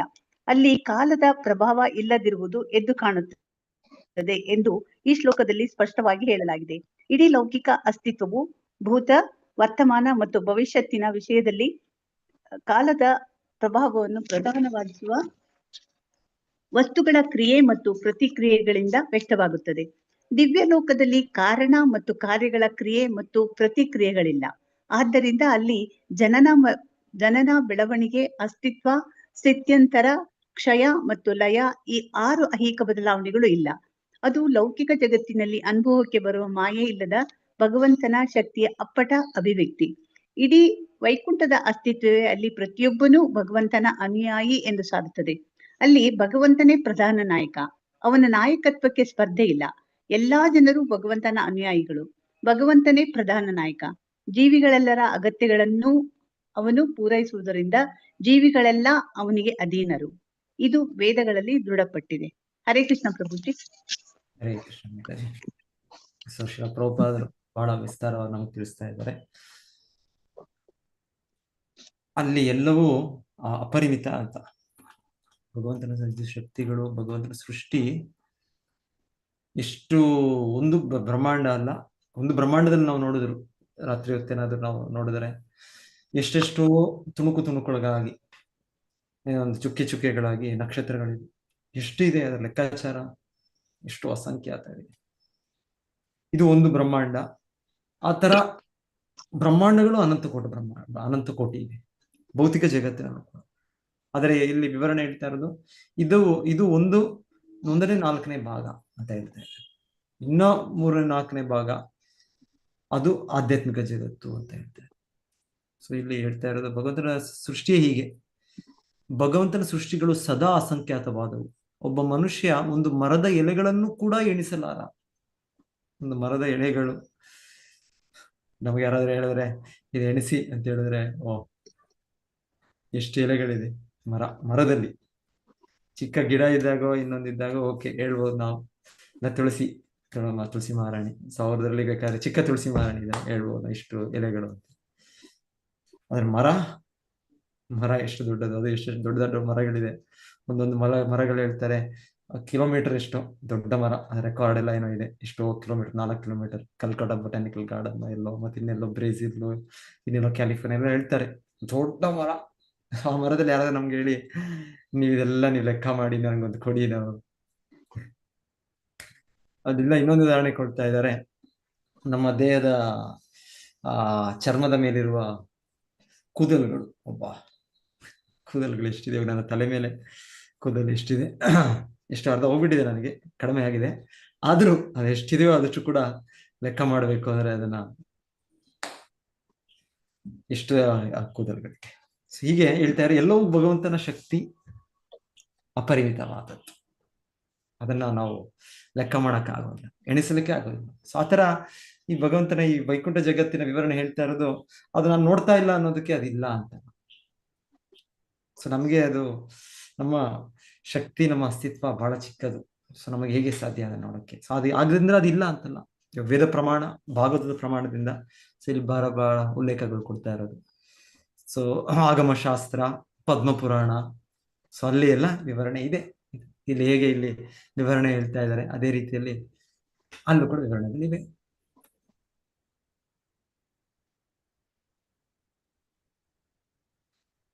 ಸೊ ಅದ್ವೈತ ಸಿದ್ಧಾಂತಿಗಳು ಹೇಳುವಂತೆ ಮಾಯಾಶಕ್ತಿಯು ಸುಳ್ಳಲ್ಲ. ಹಗ್ಗವನ್ನು ಹಾವೆಂದು ಒಪ್ಪಿಕೊಳ್ಳುವುದು ಒಬ್ಬ ನಿರ್ದಿಷ್ಟ ವ್ಯಕ್ತಿಗೆ ಮಾಯೆ ಎನಿಸಬಹುದು. ಆದರೆ ಹಗ್ಗವೂ ಸತ್ಯ, ಹಾವು ಸತ್ಯ. ಸೊ ಇವಾಗ ನೋಡಿದೀವಿ, ಅನುಭವ ಆಗಿದೆ ನಮ್ಗೆ. ಹಾವು ಅನುಭವ ಆಗಿರೋದ್ರಿಂದನೇ ನಮ್ಗೆ ಇದನ್ನ ಹಗ್ಗ ನೋಡಿದಾಗ ನಮ್ಗೆ ಒಂದೊಂದ್ಸಲ ಕತ್ತಲೆಯಲ್ಲಿ ಅದೇನೋ ಓ ಹಾವು ಇದೇನೋ ಯಾವ್ದೋ, ಯಾಕಂದ್ರೆ ಹಾವಿನ ಹಿಂದಿನ ಅನುಭವ ಇರೋದ್ರಿಂದ ನಮ್ಗೆ ಆ ಹಗ್ಗವನ್ನು ನಾವು ಒಂದು ಕತ್ತಲೆಯಲ್ಲಿ ನೋಡಿದಾಗ, ಇನ್ನೊಂದು ನೋಡಿದಾಗ, ಅದರ ಒಂದು ಚಲನೆ ನೋಡಿದಾಗ ನಮ್ಗೆ ಓ ಏನೋ ಹಾವಿರ್ಬೋದೇನೋ ಅನ್ಸುತ್ತೆ ನಮ್ಗೆ. ಯಾಕೆಂದ್ರೆ ಹಾವಿನ ಅನುಭವ ಇದೆ ನಮ್ಗೆ. ಸೊ ಅದೇ ಹೇಳ್ತಾ ಇರೋದು, ಹಾವು ಇದೆ, ಹಗ್ಗನೂ ಇದೆ. ಆದ್ರೆ ಹಗ್ಗವನ್ನು ಹಾವು ಅಂತ ನಾವು ಭಾವಿಸ್ಕೊಳ್ಳೋದು ಅದು ತಪ್ಪು. ಸೊ ಎರಡೂ ಇಲ್ಲ ಅಂತಲ್ಲ, ಅದು ಅಸ್ತಿತ್ವದಿಲ್ಲ ಇದೆ. ಬಟ್ ಎನಿವೆ ಒಂದೊಂದ್ಸಲ ಆ ಕನಸು ಅಂತ ಹೇಳೋ ರೀತಿಯಲ್ಲಿ, ಯಾಕೆಂದ್ರೆ ನಮಗೆ ಆಧ್ಯಾತ್ಮಿಕ ಇದನ್ನು ನಾವು ಜಾಗೃತಗೊಳ್ಳಿಕ್ಕೆ ಅದ್ ಮಾಡಕ್ಕಿಲ್ಲ. ಸ್ವಪ್ನ ಅಂತ ಕೇಳೋದು ಇದ್ರಲ್ಲೂ ಅಧ್ಯಾಯದಲ್ಲೂ ಸ್ವಪ್ನ ದೃಷ್ಟು ವಿವಾಂಜಸ, ಈ ದೇಹವೇ ನಮ್ಗೆ ಸ್ವಪ್ನ. ನಮಗೆ ಆತ್ಮ ಮಾಯಾ ಮೃತೆ ರಾಜನ್ ಪರಸ್ಯ ಅನುಭವಾತ್ಮನಃ ನ ಘಟೇತಾರ್ಥ ಸಂಬಂಧ ಸ್ವಪ್ನ ದೃಷ್ಟು ವಿವಾಂಜಸ. ಸೊ ನಾವು ಈ ಅಧ್ಯಾಯದ ಪ್ರಾರಂಭದಲ್ಲಿ ಕೇಳ್ತೀವಿ. ಮಾತ್ರ ವಿವರಣೆ ಇದ್ರೂ ಕೂಡ, ಆದ್ರೂ ಕೂಡ ಇದು ಭಗವಂತನ ಅಧಿಕಾರದಲ್ಲಿ, ಭಗವಂತನ ಆದೇಶದ ಮೇಲೆ ಅವನ ಮಾಯಾಶಕ್ತಿ ಇದೆ. ಆದರೆ ಈ ತರ ಶಕ್ತಿ ಅಲ್ಲಿ ಅಸ್ತಿತ್ವ ಇಲ್ಲ.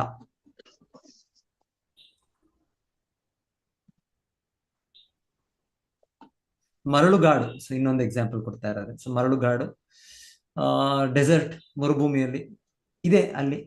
ಅಲ್ಲಿ ಮರುಗಾಡಿನಲ್ಲಿ ನೀರನ್ನು ಹುಡುಕುತ್ತಿರುವ ಅಜ್ಞಾನಿ ಪ್ರಾಣಿಗೆ ಸುಡುವ ಮರುಭೂಮಿಯ ಮರೀಚಿಕೆಯು ಮಾಯೆಯಾಗಿ ಕಾಣಬಹುದು.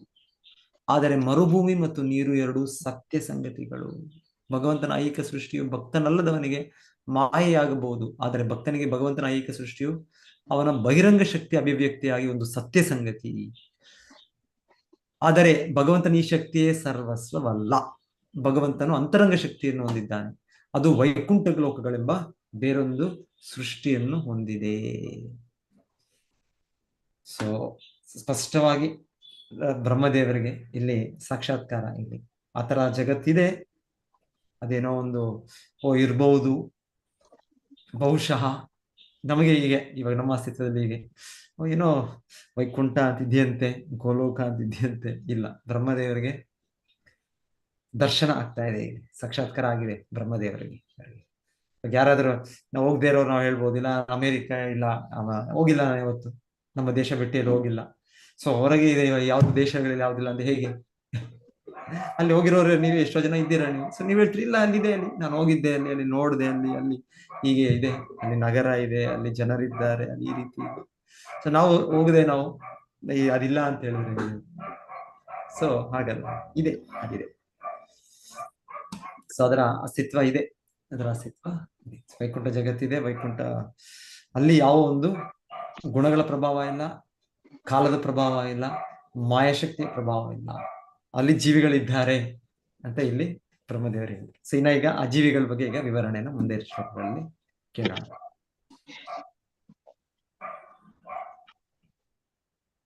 ಸೊ ಉದಾಹರಣೆ ಚೆನ್ನಾಗಿ ಕೊಡ್ತಾ ಇದ್ದಾರೆ.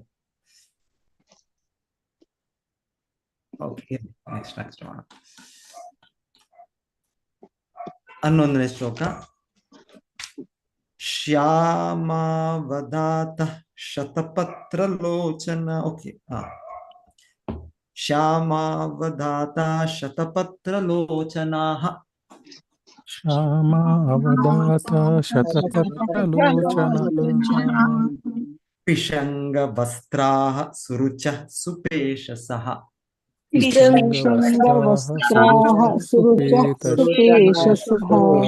ಸರ್ವೇ ಚತುರ್ಬಾಹವ ಉನ್ಮಿಷನ್ಮಣಿ.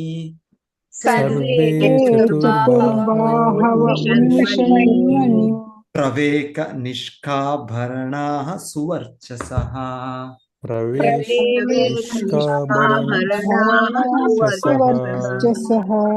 ಬ್ರಹ್ಮದೇವರು ನೋಡಿದ್ರು ಅಲ್ಲೆಲ್ಲ ವ್ಯಕ್ತಿಗಳಿದ್ದಾರೆ, ಇದೇನೋ ಏನು ಯಾರು ಇಲ್ಲ ಅಂತಲ್ಲ. ಎಂತ ವ್ಯಕ್ತಿಗಳು ನೋಡಿದ್ರು ಅಲ್ಲಿ ವೈಕುಂಠ ಲೋಕದಲ್ಲಿ? ವೈಕುಂಠ ಲೋಕದ ನಿವಾಸಿಗಳು ಆಕಾಶ ನೀಲದಂತೆ ಹೊಳೆಯುವ ಬಣ್ಣದವರೆಂದು ವರ್ಣಿಸಲಾಗಿದೆ. ಅವರ ಕಣ್ಣುಗಳು ಕಮಲ ಪುಷ್ಪವನ್ನು ಹೋಲುತ್ತವೆ. ಅವರ ಉಡುಪು ಹಳದಿ ಬಣ್ಣದ್ದು. ಅವರ ಶರೀರ ಲಕ್ಷಣಗಳು ತುಂಬಾ ಆಕರ್ಷಕ. ಅವರಿನ್ನೂ ಬೆಳೆಯುವ ಯುವಕರ ವಯೋಮಾನದವರು. ಎಲ್ಲರೂ ಚತುರ್ಭುಜರು. ಅವರೆಲ್ಲ ಮುತ್ತಿನ ಹಾರಗಳಿಂದ ಮತ್ತು ಅಲಂಕಾರದ ಪದಕಗಳಿಂದ ಭೂಷಿತರಾಗಿದ್ದು ಕಾಂತಿಮಯವಾಗಿ ಕಾಣುತ್ತಾರೆ. ಸೊ ವೈಕುಂಠ ಲೋಕ ನಿವಾಸಿಗಳ ವಿವರಣೆ. ಸೊ ಭೌತಿಕ ಜಗತ್ತಿನಲ್ಲಿ ಈ ರೀತಿ ಇಲ್ಲ ವಿವರಣೆ. ಈ ರೀತಿ ಯಾವ ದೇಶಕ್ಕೆ ಹೋದ್ರು ಕೂಡ ಇದ್ದಾರೆ, ಚಿಕ್ಕ ಮಕ್ಕಳಿದ್ದಾರೆ, ಯುವಕರಿದ್ದಾರೆ, ವಯಸ್ಕರಿದ್ದಾರೆ. ಆಮೇಲೆ ತರದ ನೋವುಗಳಿದೆ ನಮಗೆ ಒಬ್ಬರಿಗೆ ಕಣ್ಣು ಚೆನ್ನಾಗಿ ಕಾಣೋದಿಲ್ಲ, ಸ್ಪೆಕ್ಸ್ ಬೇಕು ನನಗೆ. ಇನ್ನೊಬ್ಬರಿಗೆ ಕಿವಿ ಕೇಳೋದಿಲ್ಲ, ಇನ್ನೊಂದು ಇಯರ್ ಏಡ್ಸ್ ಬೇಕು. ಇನ್ನೊಬ್ಬರಿಗೆ ಇನ್ನೊಂದೇನೋ ಒಂದು ತೊಂದರೆ ಇರುತ್ತೆ. ಸೊ ಎಷ್ಟೋ ಇದೆ ನಮಗೆ. ಸೊ ಅಲ್ಲಿ ಬ್ರಹ್ಮದೇವರಿಗೆ ಈ ತರ ಅವ್ರು ಯಾರು ಕಾಣಲಿಲ್ಲ. ಅಲ್ಲಿ ಎಲ್ಲ ಕೂಡ ನವಯೌವನ ಅಲ್ಲಿ. ಯಾಕಂದ್ರೆ ಅಲ್ಲಿ ಈಗ ಕಾಲದ ಪ್ರಭಾವ ಇಲ್ಲ, ಯಾರು ಕೂಡ ಅಲ್ಲಿ ವಯಸ್ಸಾದವ್ರು ಆಗೋದಿಲ್ಲ. ಅಲ್ಲಿ ನಮಗೂ ಕೂಡ ಬೇಡ. ಇಲ್ಲಿ ನಾವು ಇಲ್ಲೇನ್ ಮಾಡ್ತೀವಿ ಜಗತ್ತಿನಲ್ಲಿ, ಮೇಕಪ್ ಮಾಡ್ಕೊಳ್ತೇವೆ ನಾವು, ಇನ್ನೊಂದು ತಲೆ ಕೂದಲು ಡೈ ಮಾಡ್ಕೊಳ್ತೇವೆ ನಾವು, ಮತ್ತೆ ಚೆನ್ನಾಗಿ ಇದು ಮಾಡ್ಕೊಳ್ತೇವೆ, ಕೂದಲೆಲ್ಲ ತೆಗೆದು ಬಿಡ್ತೇವೆ, ಎಲ್ಲ ಸುಂದರವಾಗಿರ್ಬೇಕು. ಇನ್ನೇನೋ ಒಂದು ಈಗ ಇದೆಲ್ಲ ಪ್ಲಾಸ್ಟಿಕ್ ಸರ್ಜರಿ ಇದೆಲ್ಲ ಬಂದಿದೆ, ಇನ್ನು ಕಾಸ್ಮೆಟಿಕ್ ಇದೆಲ್ಲ ಬಂದಿದೆ. ಸೊ ಇದೆಲ್ಲ ಮಾಡ್ಕೊಂಡು ನಾವು ಯುವಕರಾಗೇ ಇರಬೇಕು. ಆಕ್ಚುಲಿ ಇದರಲ್ಲೇ ಗೊತ್ತಾಗುತ್ತೆ ನಮಗೆ. ವಯಸ್ಕರಾದ್ರೂ ಕೂಡ ನಾವಿಲ್ಲಿ ನಮ್ಮ ದೇಹ ತುಂಬಾ ಇದಾದ್ರೂ ಕೂಡ ನಮಗೆ ಅದು ನಾವು ಯೌವನವಾಗೇ ಇರಬೇಕು ಆ ಎನರ್ಜಿ ಆಗಿ. ಯಾಕೆ ಅಂದ್ರೆ ಮೂಲತಃ ನಮ್ಮ ಸ್ಥಿತಿ ಹಾಗೆ. ವೈಕುಂಠ ಜಗತ್ತಿನಲ್ಲಿ ನಾವು ಇದ್ದೆವು ಯಾವಾಗಲೂ, ಎಷ್ಟು ವರ್ಷಗಳಿಂದ ಗೊತ್ತಿಲ್ಲ ನನಗೆ, ಆದ್ರೆ ಯಾವಾಗೋ ಒಂದ್ಸಲ ಮೂಲದಲ್ಲಿ ಆ ರೀತಿ ಇದ್ವಿ ನಾವು. ಮತ್ತೆ ನಮ್ಮ ಸ್ವರೂಪ ಹಾಗೆ, ನಮ್ಮ ಸಹಜ ಸ್ಥಿತಿ ಕೃಷ್ಣಾಂಶನಾಗಿ ನಾವು ಅವನ ನಿತ್ಯ ಸೇವಕರಾಗಿ. ಸೊ ಈ ಜಗತ್ತಿನಲ್ಲಿ ನಾವು ಅದನ್ನೇ ಪ್ರಯತ್ನ ಪಡ್ತೀವಿ. ಹೋಗ್ತಾ ಇದೆ ನನಗೆ 4 ಕಲ್ಲುಗಳ ಆಗ್ಲೇ ಬಿದ್ದೋಗಿದೆ, ಮತ್ತೆ ಕಣ್ಣುಗಳು ಅರ್ಧ ಕಾಣ್ತಾ ಇವೆ. ಸೊ ಯಾರೋ ಹೇಳ್ತಾ ಇದ್ರು ಇಲ್ಲಿ, ಯಾರೋ ಒಂದು ವಿಶ್ವವಿದ್ಯಾಲಯ, ಒಂದು college, medical college, engineering college ಎಲ್ಲ. ಸೊ ಅವರಿಗೆ ವಯಸ್ಸು ತುಂಬಾ ಆಗಿದೆ, ಪಾಪ ಹಿರಿಯರಾಗಿದ್ದಾರೆ ಅವರು. ಸೊ ಆಗುತ್ತೆ, ನಾವು ಆಗ್ತೀವಿ ನಾಳೆ, ಇವತ್ತೆಲ್ಲ ನಾಳೆ ನಾನು ಕೂಡ, ಇವತ್ತಾಗ್ಲೇ ಆಗಿ ಅರ್ಧ ಆಗಿದ್ವಿ, ಇನ್ನೊಂದು ಅರ್ಧ ದಿನ ಆಗ್ತೇವೆ ನಾವು. ಆದರೂ ಹೇಳ್ತಾ ಇದ್ದು ಅವರು ಪ್ರತಿಯೊಂದು ಅಲ್ಲಿ ಅವರ ಒಂದು ಸಂಸ್ಥೆದು ಏನು ಇದಾಗುತ್ತೆ ಅವ್ರ ಮೂಲಕನೇ ಹೋಗ್ಬೇಕು. ಇದ್ದಾರೆ, ಅವರ ದೊಡ್ಡ ಮಕ್ಕಳಿದ್ದಾರೆ, ಸೊಸೆ ಇದ್ದಾರೆ, ಅವ್ರ ಜವಾಬ್ದಾರಿ ಕೊಟ್ಬಿಡ್ಬೇಕು. ಇಲ್ಲ ಅವ್ರಿಗೆ ಅಷ್ಟು ಕಾಣೋದಿಲ್ಲ, ಅದಕ್ಕೆ ಇವ್ರೇನ್ ಮಾಡ್ತಾರಂತೆ, ಅವ್ರಿಗೆ ದೊಡ್ಡ ಪ್ರಿಂಟ್ ಫಾಂಟ್ ಎಷ್ಟೋ ಹೇಳ್ತಾ ಇದ್ರು, 25-30 ದೊಡ್ಡ ಫಾಂಟಲ್ಲಿ ಪ್ರಿಂಟ್ ಮಾಡ್ಬೇಕಂತೆ. ಮತ್ತೆ ದೊಡ್ಡ ಪೇಪರ್ A4, ನಾವು ಸಾಧಾರಣವನ್ನು A4, ಅವ್ರಿಗೆ A3 ಏನೋ ದೊಡ್ಡದ ಪ್ರಿಂಟ್ ಮಾಡ್ಬೇಕಂತೆ. ಅದ್ರಲ್ಲಿ ಹೋಗಿ ಅವ್ರಿಗೆ ತೋರಿಸಿ ಅವ್ರಿಗೆ ಆ ನಿರ್ಧಾರ ಡಿಸಿಷನ್ ಮಾಡ್ಬೇಕು. ಅಂದ್ರೆ ನಮಗೆ ಈ ಜಗತ್ತಿನಲ್ಲಿ ಹೇಗೆ ವ್ಯಾಮೋಹ ಇದೆ, ಇನ್ನೊಂದಿದೆ ಅಂದ್ರೆ, ನಾನು ಏನೋ ಸೃಷ್ಟಿ ಮಾಡಿದ್ದು ಅದನ್ನ ನಾನಿದ್ರೇನೆ ಅದು ನಡೆಯೋದು, ನಾನಿಲ್ದಿದ್ರೆ ಅದು ಏನಾಗ್ಬಿಡುತ್ತೋ. ಶ್ರೀಲ ಪ್ರಭುಪಾದ ಚೆನ್ನಾಗಿ ಹೇಳ್ತಾರೆ, ಈ ತರ ನೆಹರು ಯೋಚನೆ ಮಾಡ್ತಾ ಇದ್ರು, ಈ ತರ ರಾಜಕೀಯ ವ್ಯಕ್ತಿಗಳಲ್ಲಿ ಯೋಚನೆ ಮಾಡೋದು ಹಾಗೇನೆ. ಅವರು ನಾನಿಲ್ದಿಂದ ದೇಶದಲ್ಲಿ ಏನಾಗುತ್ತೆ, ಮುಂದೆ ಏನಾಗುತ್ತೆ ದೇಶ. ಪ್ರಭುಪಾದರು ಹೇಳೋದು ಏನು ಆಗೋದಿಲ್ಲ, ಇನ್ನ ಮುಂದೆ ಯುವ ಪೀಳಿಗೆ ಇದ್ದಾರೆ, ಇನ್ನೊಬ್ರು ಇದ್ದಾರೆ, ಅವ್ರನ್ನ ಚೆನ್ನಾಗಿ ಮಾಡ್ತಾರೆ, ಏನೂ ಆಗೋದಿಲ್ಲ. ಸೊ ನಾವು ಅನ್ಕೊಳ್ಳೋದು, ನಾನಿಲ್ಲಿ ಇದರಲ್ಲಿದ್ದೇನೆ, ನನ್ನ ಕರ್ತವ್ಯಗಳು, ನಾನು ಇಲ್ಲದ್ರೆ ಏನಾಗುತ್ತೆ. ಇಲ್ಲ, ಕೃಷ್ಣನಿದ್ದಾನೆ, ಕೃಷ್ಣನ ಕೃಪೆಯಿಂದ ಇನ್ನ ಚೆನ್ನಾಗಿ ನಡೆಯುತ್ತೆ ಪ್ರತಿಯೊಂದು. ಸೊ ಎನಿವೆ, ಅದು ಸೈಡ್ ಪಾಯಿಂಟ್. ಈಗ ಈ ಜಗತ್ತಿನಲ್ಲಿ ನಾವು ಆತರ ವಯಸ್ಕರಾಗ್ತೇವೆ. ಆದ್ರೆ ಇಲ್ಲಿ ಹೇಳ್ತಾ ಇರೋದು, ಬ್ರಹ್ಮದೇವರು ಆತರ ಯಾರನ್ನು ನೋಡ್ಲಿಲ್ಲ. ಎಲ್ಲರೂ ಅವರ ವಿವರಣೆ ನೋಡಿ, ಅವ್ರದ್ದು ಭಾವಾರ್ಥ ಯಾರಾದ್ರೂ ಓದಿ, ಭಾವಾರ್ಥ. ಹರೇ ಕೃಷ್ಣ ಪ್ರಭುಜಿ. ಓದಿ ಮಾತಾಜಿ. ವೈಕುಂಠ ಲೋಕದ ನಿವಾಸಿಗಳು ಐಕ ಪ್ರಪಂಚದಲ್ಲಿ ಕಾಣಸಿಗದಂತ ಆಧ್ಯಾತ್ಮಿಕ ಶರೀರ ಲಕ್ಷಣಗಳನ್ನು ಹೊಂದಿರುವ ವ್ಯಕ್ತಿಗಳು. ಶ್ರೀಮದ್ ಭಾಗವತವಂತದಂತ ಅಪೌರುಷೇಯ ಧರ್ಮ ಗ್ರಂಥದಲ್ಲಿ ನಾವು ಈ ವರ್ಣನೆಗಳನ್ನು ಕಾಣಬಹುದು. ವೈಕುಂಠ ಲೋಕದ ಶರೀರ ಲಕ್ಷಣಗಳು ಬ್ರಹ್ಮಾಂಡದ ಇನ್ನಾವುದೇ ಭಾಗದಲ್ಲಿ ಕಾಣಿಸದಂತಾದ್ದು ಎಲ್ಲ ಎಂದು ಧರ್ಮಗ್ರಂಥಗಳಲ್ಲಿನ ಪಾರಮಾರ್ಥಿಕ ನಿರಾಕಾರ ವರ್ಣನೆಗಳು ಸೂಚಿಸುತ್ತವೆ.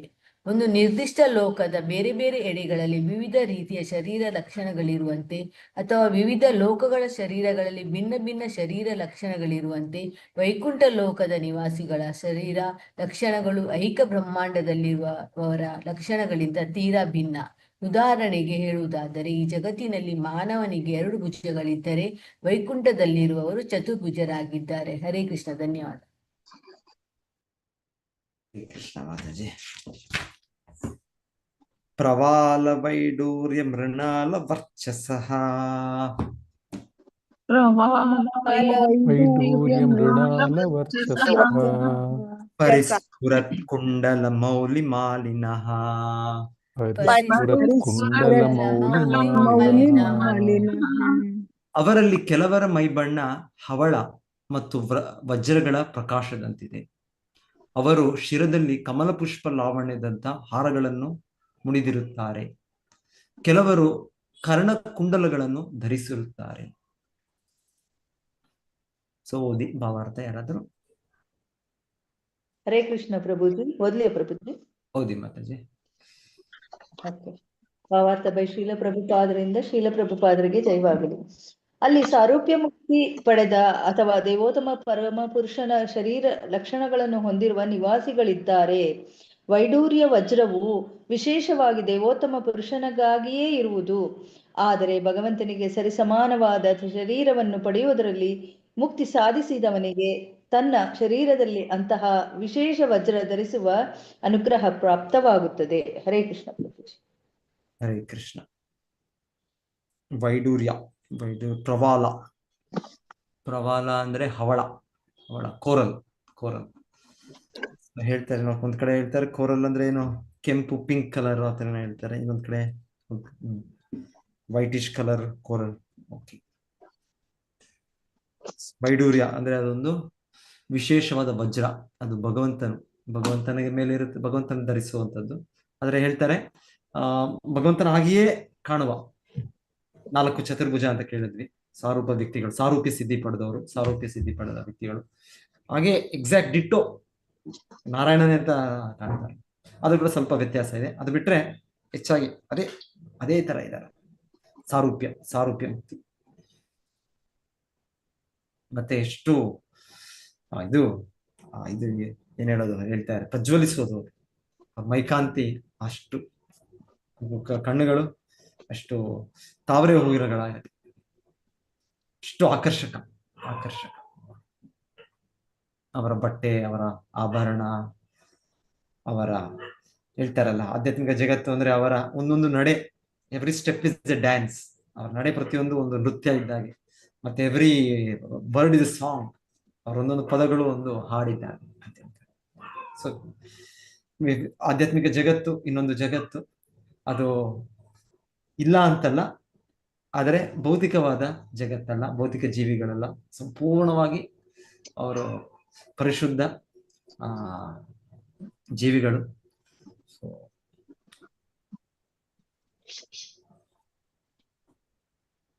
ಸೊ ಅವರ ಮಧ್ಯೆ ಇವಾಗ ಲಕ್ಷ್ಮೀ ದೇವಿಯರವ್ರದ್ದು ಕೂಡ ವಿವರಣೆ ಬರುತ್ತೆ ಈಗ.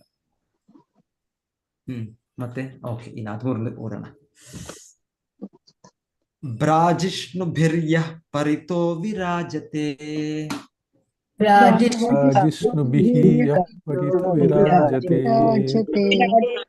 ಲಸದ್ವಿಮಾನ ಬಲಿಭಿರ್ಮಹಾತ್ಮನಾ,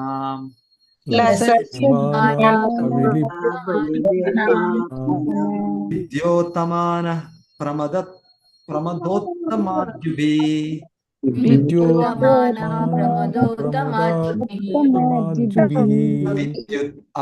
ಅಭ್ರಾವಲಿಭಿರ್ ಯಥಾ ನಭಃ,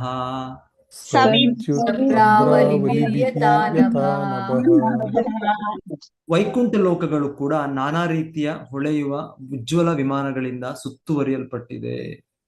ಈ ವಿಮಾನಗಳು ಮಹಾತ್ಮರಿಗೆ ಅಥವಾ ಭಗವಂತನ ಭಕ್ತರಿಗೆ ಸೇರಿದವು. ಸ್ತ್ರೀಯರು ದಿವ್ಯ ಮೈಬಣ್ಣಗಳಿಂದ ಮಿಂಚಿನಂತೆ ಸುಂದರಿಯರು. ಇವೆಲ್ಲ ಒಟ್ಟಿಗೆ ಸೇರಿ ಆಕಾಶವು ಮೋಡ ಮಿಂಚುಗಳಿಂದ ಅಲಂಕೃತವಾದಂತೆ ಕಂಗೊಳಿಸುತ್ತದೆ. ಸೊ ಇಲ್ಲಿ ವಿಮಾನಗಳು.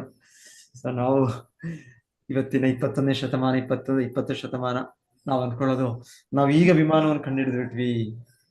ಹಿಂದೆ ಕೂಡ ಇತ್ತು, ಭೌತಿಕ ಜಗತ್ತಿನಲ್ಲಿ ಕೂಡ ವಿಮಾನಗಳಿತ್ತು. ಕಪೋತ ವಾಯು, ಏನೋ ಬೇರೆ ಬೇರೆ ರೀತಿ ಭೌತಿಕ ಜಗತ್ತಿನಲ್ಲಿ. ಆದ್ರೆ ಇಲ್ಲಿ ಆಧ್ಯಾತ್ಮಿಕ ಜಗತ್ತಿನಲ್ಲೂ ವಾಯು ವಿಮಾನಗಳು ಇದಕ್ಕೂ ಪ್ರತ್ಯೇಕ. ನಾವು ಕೇಳುವ ಭೌತಿಕ ಜಗತ್ತಿನಲ್ಲಿ ಉನ್ನತ ಲೋಕಗಳಲ್ಲಿ ದೇವತೆಗಳು ಉಪಯೋಗಿಸಿದ ವಿಮಾನಗಳಿಗಿಂತ ಭಿನ್ನವಾದ. ಅಲ್ಲಿ ಪೆಟ್ರೋಲು ಡೀಸೆಲ್ ಎಲ್ಲ ಬೇಕಾಗಿಲ್ಲ. ಅಲ್ಲಿ ಮೊನ್ನೆ ಬಂತಲ್ಲ ರಿಪೋರ್ಟ್, ಏನದು ಅಹಮದಾಬಾದಲ್ಲಿ ನೋಡಿ, ಅಲ್ಲಿ ಎಷ್ಟು ಜನಕ್ಕೆ ಎಷ್ಟೆಷ್ಟು ಒಬ್ಬೊಬ್ಬರು ಕಥೆಗಳು ಕೇಳಿದ್ರೆ ಎಷ್ಟೆಷ್ಟು ಜನ ಎಷ್ಟೊಂದು ಕಷ್ಟದಲ್ಲಿ ಅವರ ಒಂದು ವಿದ್ಯಾಭ್ಯಾಸ ಮಾಡಿ ಮತ್ತೇನೋ ಒಂದು ಒಳ್ಳೆ ಫ್ಯೂಚರ್ ಭವಿಷ್ಯಕ್ಕೋಸ್ಕರ ಅವರು ಹೈಯರ್ ಎಜುಕೇಶನ್ಗೆ ಹೋಗ್ಬೇಕು ಅಂತ ಒಬ್ಬರು ಯಾರೋ ಒಬ್ಬರು, ಅವರ ತಂದೆ ಏನೋ ಆಟೋ ಡ್ರೈವರು, ಅವ್ರ ಮಗಳು ಅಷ್ಟು ಅಭ್ಯಾಸ ಮಾಡಿ ಏನೋ ಒಂದು ಒಳ್ಳೆ ಭವಿಷ್ಯ ಪಡೆದು ಕುಟುಂಬಕ್ಕೂ ಸಹಾಯ ಮಾಡೋಣ ಅಂತಾನೋ, ಇನ್ಯಾರೋ ಒಬ್ಬರು ವ್ಯಕ್ತಿ ಯಾರೋ ಅವ್ರ ಫ್ಯಾಮಿಲಿನೂ ಮತ್ತೆ ಅವ್ರ ಹೆಂಡತಿ ಅವ್ರ ಮಕ್ಕಳನ್ನೆಲ್ಲ ಕರ್ಕೊಂಡು ಹೋಗೋಣ ಅಂತ. ಅವ್ರು ಎಷ್ಟು ವರ್ಷದಿಂದ ಅಲ್ಲಿ ವೈದ್ಯರಂತೆ ಅವರು. ಈಗೆಲ್ಲ ಒಬ್ಬೊಬ್ರಿಗೆ ಇಷ್ಟು ಕಥೆಗಳು ಕೇಳಿದ್ವಿ ನಾವು, ಎಲ್ಲ ಒಂದು ಕ್ಷಣದಲ್ಲಿ. ಯಾಕಂದ್ರೆ ನಮ್ಮ ವಿಮಾನಗಳು ಏನ್ ಹೇಳ್ತಾರೆ, ಇದು ಪ್ರಭುಪಾದ ಹೇಳೋದು ತಗಡಿನ ವಿಮಾನ, ಇದು ತಗಡು ಶೀಟಿಂದ ಮಾಡಿದೆ, ಅಲ್ಯೂಮಿನಿಯಂ ಇದೆಲ್ಲ ಮಾಡೋದು. ಸೊ ಇದು ಈ ರೀತಿಯ ತಗಡಿನ ಇದು ಅಲ್ಲ. ಇಲ್ಲಿ ಈ ರೀತಿಯ ಅಂದ್ರೆ ಏನ್ ಹೇಳ್ತಾರೆ, ಅದು ಏನಾಯ್ತು, ಏನೋ ಒಂದು ಏನೋ ಇಂಜಿನ್ ಇದು ಇಗ್ನಿಷನ್ ಏನೋ, ಇಲ್ಲಾಂದ್ರೆ ಪೆಟ್ರೋಲ್ ಇದು ಡೀಸೆಲ್ ಅದು ಓಪನ್ ಆಫ್ ಮಾಡ್ಬಿಟ್ಟಿಯಾರಂತೆ ಯಾರು. ಅಷ್ಟೇ ಚಿಕ್ಕ ವಿಷಯ ಕೇಳಿದ್ರೆ ಏನೋ ತುಂಬಾ ಚಿಕ್ಕದಾಗಿ ಕಾಣುತ್ತೆ, ಆದ್ರೆ ಆದದ್ದು ಘಟನೆ ಎಷ್ಟು ದೊಡ್ಡದು. ಸೊ ನಮ್ಮದು ಅಷ್ಟು ಇದಾದ್ರೂ ಕೂಡ, ನಮ್ಮ ಅಷ್ಟು ಅಡ್ವಾನ್ಸ್ಮೆಂಟ್ ಇದೆ, ಇನ್ನೊಂದಿದೆ, ಎಲ್ಲ ಇದೆ, ಆದ್ರೆ ಏನ್ ಕೂಡ ಒಂದು ಸೆಕೆಂಡ್ ಅಲ್ಲಿ ಹೇಗಾಗತ್ತೆ ನಮ್ಮ ಕೈಯಲ್ಲಿಲ್ಲ, ನಮ್ಮ ಕೈಯಲ್ಲಿಲ್ಲ. ಸೊ ಇಲ್ಲಿ ಕಾಲದ ಪ್ರಭಾವ ಇದೆ, ಇಲ್ಲಿ ಗುಣಗಳ ಪ್ರಭಾವ ಇದೆ, ಇಲ್ಲಿ ನಮ್ಮ ಕರ್ಮದ ಪ್ರಭಾವ ಇದೆ, ಭಗವಂತನ ಬಹಿರಂಗ ಶಕ್ತಿಯ ಪ್ರಭಾವಗಳಿದೆ. ಸೊ ಹಾಗಾಗಿ ಈ ರೀತಿ ವಿಮಾನಗಳಲ್ಲ ಅಲ್ಲಿ ವೈಕುಂಠ ಲೋಕದಲ್ಲಿ. ಆ ವಿಮಾನಗಳಲ್ಲಿ ಅವರು ಎಲ್ಲೂ ಕೂಡ ಹೋಗ್ಬೋದು. ಇಲ್ಲಿಂದ ನಾವು ಅಮೆರಿಕ ಹೋಗ್ಬೇಕು ಅಂದ್ರೆ ಎಷ್ಟು ಹಣ ಬೇಕು, ವೀಸಾ ಬೇಕು, ಪಾಸ್ಪೋರ್ಟ್ ಬೇಕು, ಎಷ್ಟೆಷ್ಟು ವ್ಯವಸ್ಥೆಗಳು ಬೇಕು ಎಲ್ಲ ಇಲ್ಲಿ. ಅಲ್ಲಿ ಹೋಗ್ಲಿಕ್ಕೆ ವಿಮಾನಗಳಾಗ್ಬೋದು. ಅಲ್ಲಿ ಎಲ್ಲ ಏನು ಈ ತರ ಇಲ್ಲ. ಅಲ್ಲಿ ಹೋಗ್ಬೇಕಾ ಇಚ್ಛೆ ಇದೆಯಾ ನಿಮ್ಗೆ, ಹೋಗ್ಬೋದು. ಎಷ್ಟು ದೂರ, ಎಷ್ಟು ಅಲ್ಲಿ ಲೋಕಗಳಿದೆ, ಅಲ್ಲಿ ಫ್ರೀಯಾಗಿ ಹೋಗ್ಬೋದು. ಈ ರೀತಿ ಅಡಚಣೆಗಳಿಲ್ಲ. ಎಲ್ಲಾದ್ರೂ ಏನಾದ್ರೂ ಆಗ್ಬಿಡುತ್ತೆ, ಅನಾಹುತ ಆಗುತ್ತಾ, ಭಯ ಇಲ್ಲ. ಆ ರೀತಿಯ ವೈಕುಂಠ ವಿಮಾನಗಳು. ಮತ್ತೆ ಅಲ್ಲಿ ಹೇಳ್ತಾ ಇರೋದು, ಅಲ್ಲಿ ಅಷ್ಟು ಹೆಂಗಸರು ಇನ್ನ ಆಕ್ಚುಲಿ ಎಲ್ಲರೂ ಕೂಡ ಅಲ್ಲಿ ಅಷ್ಟು ಸುಂದರವಾಗಿರ್ತಾರೆ. ಹೆಂಗಸರು ಇನ್ನ ಹೆಚ್ಚು ಸುಂದರವಾಗಿರ್ತಾರೆ ಅವರು. ಸೊ ಆದರೆ ಅಲ್ಲಿ ಈ ರೀತಿ ಭೌತಿಕ ಜಗತ್ತಿನ ತರ ನಮಗೆ ಮಾಯಾ ಪ್ರಭಾವ ಇಲ್ಲ. ಅಲ್ಲಿ ಯಾರು ಈ ರೀತಿ ಬ್ರಹ್ಮಚಾರಿಗಳು, ಸನ್ಯಾಸಿಗಳು ಕೂಡ ಇಲ್ಲ ಅಂತಿರ್ತಾರೆ ವೈಕುಂಠ ಲೋಕದಲ್ಲಿ.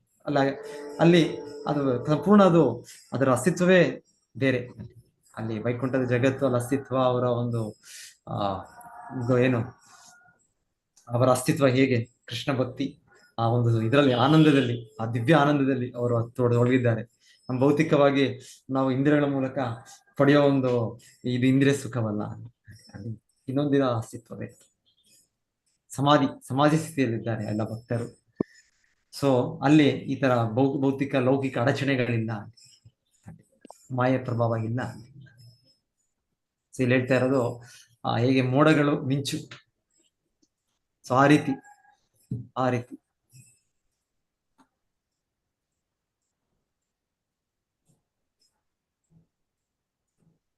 ಇವೆಲ್ಲ ಒಟ್ಟಿಗೆ ಸೇರಿ ಆಕಾಶವು ಮೋಡ ಮಿಂಚುಗಳಿಂದ ಅಲಂಕೃತವಾದಂತೆ ಕಂಗೊಳಿಸುತ್ತದೆ.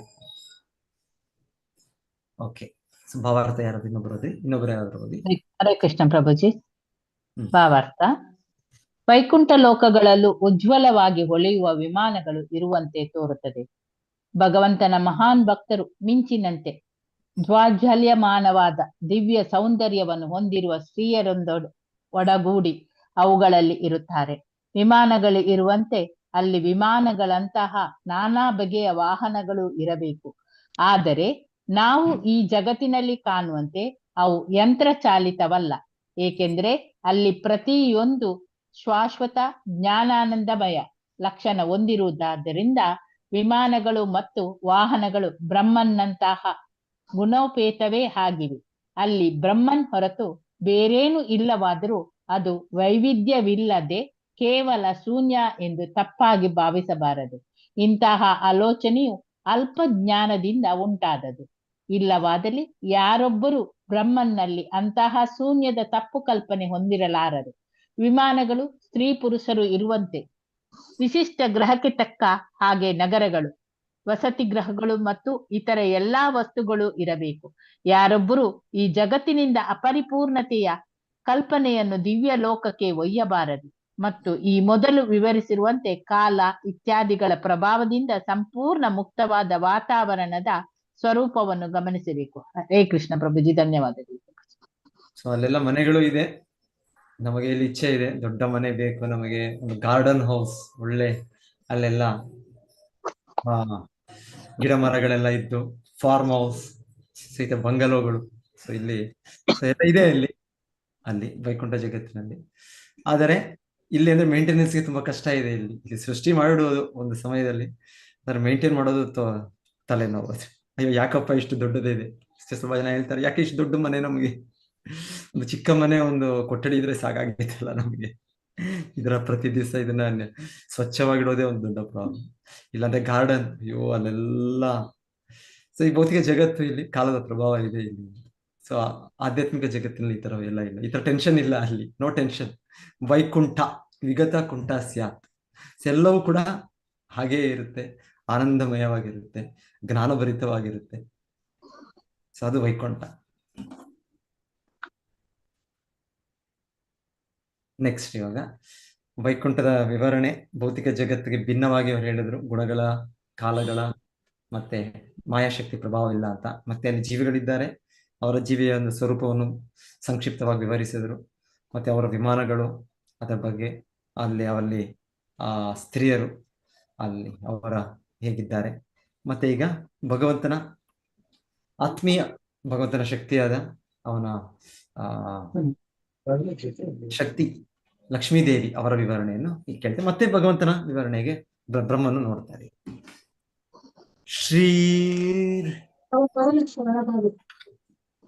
ಶ್ರೀರ್ಯತ್ರ ರೂಪಿಣ್ಯವೃಗಾಯ ಪಾದಯೋ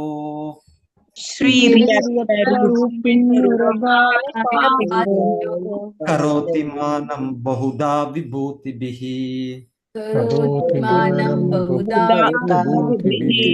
ಪ್ರೇಂಕಂ ಶ್ರಿತಾಯ ಕುಸುಮಾಕರಾನುಗೈರ್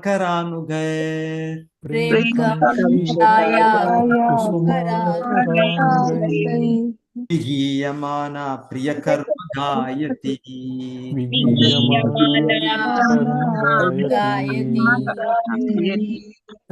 ಲಕ್ಷ್ಮೀ ದೇವಿಯು ತನ್ನ ದಿವ್ಯ ರೂಪದಲ್ಲಿ ಭಗವಂತನ ಪಾದಕಮಲಗಳ ಪ್ರೇಮ ಸೇವೆಯಲ್ಲಿ ನಿರತಳಾಗಿದ್ದಾಳೆ. ವಸಂತಾನುಯಾಯಿಗಳಾದ ಕಪ್ಪು ಭ್ರಮರಗಳಿಂದ ಪ್ರೋತ್ಸಾಹಿತಳಾದ ಅವಳು ತನ್ನ ಸಹಚರಿಯರೊಡನೆ ವೈವಿಧ್ಯಮಯ ಆನಂದಗಳಿಂದ ಕೂಡಿದ ಭಗವಂತನ ಸೇವೆಯಲ್ಲಿ ನಿರತಳಾಗಿದ್ದಾಳೆ ಹಾಗೂ ಭಗವಂತನ ಲೀಲೆಗಳ ಗುಣಗಾನ ಮಾಡುತ್ತಿದ್ದಾಳೆ. ಸೊ ಮಹಾಲಕ್ಷ್ಮಿ, ಲಕ್ಷ್ಮೀದೇವಿ, ಸೊ ಅವರು ಭಗವಂತನ ಪಾದಗಳ ಸೇವೆಯಲ್ಲಿದ್ದಾರೆ. ಒಮ್ಮೊಮ್ಮೆ ಅದಿಲ್ಲದೆ ಇರುವಾಗ ಇಲ್ಲಿ ಹೇಳ್ತಾ ಇದ್ದಾರೆ, ಅವರು ಇನ್ನು ಬೇರೆ ಭಕ್ತರು ಈ ತರ ಭ್ರಮರ, ಈ ತರ ಜೇನು, ಇವರು ಕಪ್ಪು ಭ್ರಮರಗಳು. ಸೊ ಅವರ ಮಧ್ಯೆಯಲ್ಲಿ ಅವರ ಒಂದು ಶಬ್ದದ ಇದರಲ್ಲಿ ಭಗವಂತನ ಅವರ ಒಂದು ಸಹಚರ್ಯ, ಅವರ ಸಖಿಯರು ಅವರೊಟ್ಟಿಗೆ ಅವ್ರ ಭಗವಂತನ ಗುಣಗಾನ ಮಾಡಿ. ಸೊ ಲಕ್ಷ್ಮೀದೇವಿ ಭಗವಂತನ ನಿತ್ಯ ಸಂಗಾತಿ, ಭಗವಂತನ ನಿತ್ಯ ಸಂಗಾತಿ. ವೈಕುಂಠ ಜಗತ್ತಿನಲ್ಲಿ ಆ ಒಂದು ಏನ್ ಹೇಳೋದು, ಒಂದು ಆತ್ಮೀಯತೆ ಹೆಚ್ಚಾಗಿ ಆ ಲಕ್ಷ್ಮೀದೇವಿಗೆ, ಅವ್ರಿಗೆ ಪ್ರಮುಖ ಸ್ಥಾನ ಇದೆ.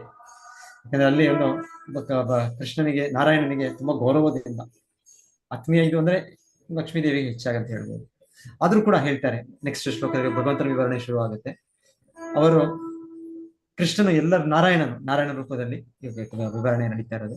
ಅವನು ಎಲ್ಲರ ಮೇಲೂ ಕೂಡ ಹೇಗೆ ಒಂದು ವಾತ್ಸಲ್ಯ ಭಾವದಿಂದ ಅವನ ದೃಷ್ಟಿ ಇದೆ ಅಂತ ಭಗವಂತನ ವಿವರಣೆ ಇದೆ. ನೆಕ್ಸ್ಟ್ ಲಕ್ಷ್ಮೀದೇವಿಯು ತನ್ನ ದಿವ್ಯ ರೂಪದಲ್ಲಿ ಭಗವಂತನ ಹೋಗಿದ್ದಾಯ್ತು. ದದರ್ಶ ತತ್ರಾಖಿಲ ಸಾತ್ವತಾಂ ಪತಿಂ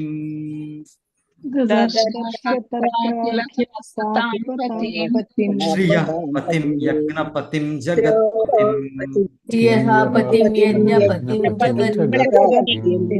ನಂದನಂದ ಪ್ರಬಲಾರ್ಹಣಾದಿಭಿಃ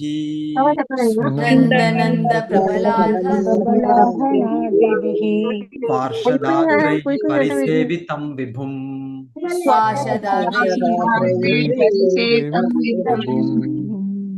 ದದರ್ಶ ಅಂದ್ರೆ ಬ್ರಹ್ಮ ನೋಡಿದನು. ಏನ್ ನೋಡಿದ್ರು ಅವರು? ಬ್ರಹ್ಮದೇವರು ವೈಕುಂಠ ಲೋಕಗಳಲ್ಲಿ ಸಕಲ ಭಕ್ತ ಸಮುದಾಯದ ಒಡೆಯನಾದ, ಲಕ್ಷ್ಮೀಪತಿಯಾದ, ಸಕಲ ಯಜ್ಞಗಳ ಪತಿಯಾದ, ಜಗತ್ಪತಿಯಾದ ಹಾಗೂ ನಂದ ಸುನಂದ ಪ್ರಬಲ ಮತ್ತು ಅರ್ಹಣರಂತಹ ಅಗ್ರ ಸೇವಕರಿಂದ ಸೇವಿತನಾದ ತನ್ನ ಸಮಕ್ಷ ಸಹಚರರಿಂದ ಒಡಗೂಡಿದ ದೇವೋತ್ತಮ ಪುರುಷನನ್ನು ಕಂಡನು.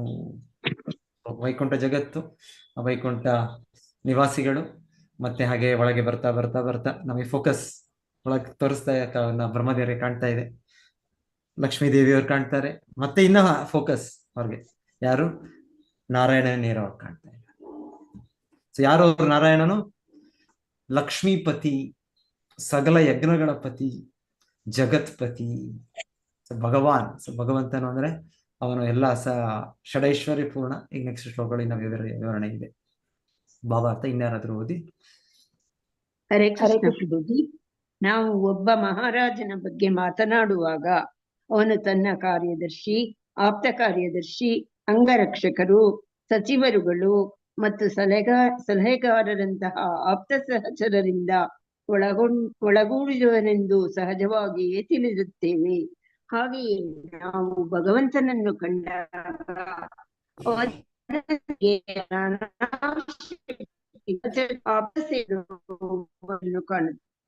ಸಕಲ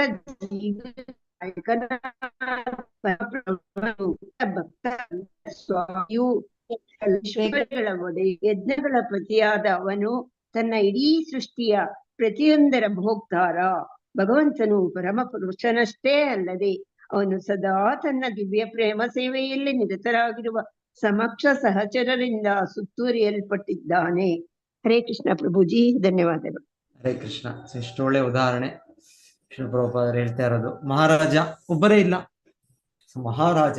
ಮಹಾರಾಜ ಅಂದ್ರೆ ಒಂದು ದೊಡ್ಡ ವ್ಯಕ್ತಿ. ದೊಡ್ಡ ವ್ಯಕ್ತಿ ಅಂದ್ರೆ ಅವರೊಬ್ಬರೇ ಇದ್ದಾರೆ. ಅವರು ಈ ಭೌತಿಕ ಜಗತ್ತಿನಲ್ಲೂ ಕೂಡ ಒಬ್ಬ ಚೀಫ್ ಮಿನಿಸ್ಟರ್ ಇದ್ದಾರೆ, ಪ್ರೈಮ್ ಮಿನಿಸ್ಟರ್ ಇದ್ದಾರೆ, ಅವರೊಬ್ಬರೇ ಇದ್ದಾರೆ. ಅವರೊಟ್ಟಿಗೆ ಎಷ್ಟೋ ಜನ ಅವರ ಆಪ್ತ ಸಹಾಯಕರಿದ್ದಾರೆ. ಹಾಗಾಗಿ ಅವರು ಅಷ್ಟು ದೊಡ್ಡ ಮಹಾರಾಜರು, ಅಷ್ಟು ದೊಡ್ಡ ವ್ಯಕ್ತಿ. ಒಬ್ಬರು ಉನ್ನತವಾಗಿ ಒಬ್ಬರು ಏನ್ ಹೇಳೋದು, ಗೃಹ ಮಂತ್ರಿ ಇರ್ತಾರೆ, ಅವ್ರ ಜೊತೆಗೆ ಇನ್ನೊಬ್ಬರು ಇರ್ತಾರೆ, ಹಣಕಾಸು ಮಂತ್ರಿ ಇರ್ತಾರೆ, ಅವರಿಗೆ ಇನ್ನೊಬ್ಬರು ಇರ್ತಾರೆ, ಇನ್ನೊಂದು ಇಲಾಖೆ. ಸೊ ಈ ರೀತಿ ಅವರೆಲ್ಲರೂ ಕೂಡ ಸಹಚರ್ಯ ಅವರ ಸಂಘದಲ್ಲಿದ್ದಾರೆ. ಮುಖ್ಯ ಮಂತ್ರಿ ಹತ್ರನೋ ಇಲ್ಲ ಪ್ರಧಾನ ಮಂತ್ರಿ ಹತ್ರನೋ. ಹಾಗಾಗಿ ಅವರು ಪ್ರಧಾನಮಂತ್ರಿ, ಮುಖ್ಯಮಂತ್ರಿ. ಹಾಗೆ ಭಗವಂತನು ಅಂದ್ರೆ ಒಬ್ಬನೇ ಅಲ್ಲ, ಅವನ ಸುತ್ತು ಅವನ ಜೊತೆಗೆ ಅವನ ಭಕ್ತರಿದ್ದಾರೆ. ಭಕ್ತರು ಅವನ ಹಲವು ಶಕ್ತಿಗಳಿವೆ. ಸೊ ಅದರ ವಿವರಣೆ ಇನ್ನ ಇದೆ. ನೆಕ್ಸ್ಟ್ ಕೂಡ ಇವಾಗಲೇ ಹೇಳಿದ್ರು, ಲಕ್ಷ್ಮೀ ದೇವಿ ಇದ್ದಾರೆ, ವೈಕುಂಠ ವಾಸಿಗಳಿದ್ದಾರೆ, ನಿವಾಸಿಗಳು, ಇದೆಲ್ಲ ಮುಕ್ತ ಪುರುಷರು. ಅದ್ರ ಜೊತೆಗೆ ಭಗವಂತನ ಆತ್ಮೀಯ ಸಂಗಡಿಗರು ಯಾರು, ಅದರ ವಿವರಣೆ ಈಗ ನೆಕ್ಸ್ಟ್ ಶ್ಲೋಕದಲ್ಲಿದೆ.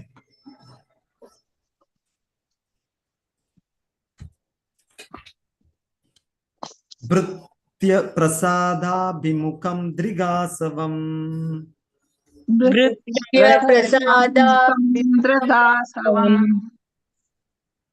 ಪ್ರಸನ್ನ ಆಸಾರುಣಲೋಚನಾನನಂ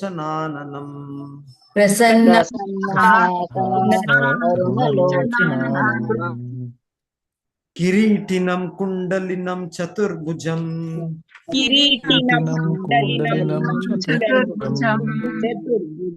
ಪೀತಾಂಶುಕಂ ವಕ್ಷಸಿ ಲಕ್ಷಿತಂ ಶ್ರಿಯಾ.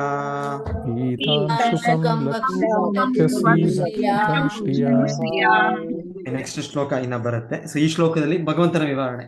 ಭಗವಂತನ ಫಸ್ಟ್ ಹ್ಯಾಂಡ್ ಬ್ರಹ್ಮ ನೋಡಿದ್ರು ಭಗವಂತನದು ಫಸ್ಟ್ ಅವ್ರ ಸೈಟ್. ಫಸ್ಟ್ ಏನಿದು, ದೇವೋತ್ತಮ ಪುರುಷನು ತನ್ನ ಪ್ರಿಯ ಸೇವಕರತ್ತ ವಾತ್ಸಲ್ಯಮಯನಾಗಿರುವಂತೆ ಕಾಣುತ್ತದೆ. ಅವನ ದರ್ಶನವೇ ಮಾದಕ ಮತ್ತು ಆಕರ್ಷಕ. ಅವನು ಬಹು ಸಂತುಷ್ಟನಾಗಿ ತೋರುತ್ತಾನೆ. ಅವನು ಮರಳುಗೊಳಿಸುವ ಕೆಂಪಾದ ಮುಖವುಳ್ಳವನು, ಮಂದಹಾಸಯುಕ್ತನು, ಪೀತಾಂಬರಧಾರಿ, ಕರ್ಣಕುಂಡಲಧಾರಿ ಮತ್ತು ಕಿರೀಟಧಾರಿಯಾದ ಅವನು ಚತುರ್ಭುಜನಾಗಿದ್ದಾನೆ. ಅವನ ವಕ್ಷಸ್ಥಳವು ಲಕ್ಷ್ಮೀ ದೇವಿಯ ಚಿಹ್ನೆಯಿಂದ ಅಲಂಕೃತವಾಗಿದೆ. ಬ್ರಹ್ಮದೇವರಿಗೆ ನಾರಾಯಣನ ದರ್ಶನ ಆಯ್ತು, ವೈಕುಂಠ ಜಗತ್ತು ದರ್ಶನ ಆಯ್ತು, ಈಗ ನಾರಾಯಣ ದರ್ಶನ. ಪರೀಕ್ಷಿತ ಮಾಡಿದ ಪ್ರಶ್ನೆ, ಹೇಗೆ ಭಗವಂತನ ಹೇಗಿದೆ, ಭಗವಂತನ ದಿವ್ಯ ದೇಹ ಹೇಗಿದೆ? ಸೊ ಭಗವಂತನ ದಿವ್ಯ ದೇಹ, ದಿವ್ಯ ಲೋಕ ವಿವರಣೆ ಕೇಳ್ತಾ ಇದ್ದೇವೆ. ಸೊ ಭಗವಂತನದು ದರ್ಶನ, ಭಗವಂತನ ಇದೆ ಮುಖ ಹೇಳ್ತಾ ಇದ್ದಾರೆ. ವಾತ್ಸಲ್ಯಮಯವಾಗಿ, ಅದು ಮೋಹಕವಾಗಿದೆ, ತುಂಬಾ ರಮಣೀಯವಾಗಿದೆ.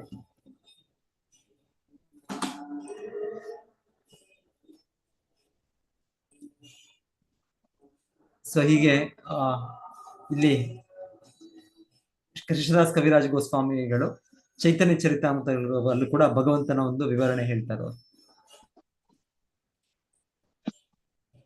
ಐಶ್ವರ್ಯ ಮಾಧುರ್ಯ ಕಾರುಣ್ಯ ಸ್ವರೂಪ ಪೂರ್ಣತಾ ಭಕ್ತ ವಾತ್ಸಲ್ಯ ಆತ್ಮಪರ್ಯಂತ ವದಾನ್ಯತಾ.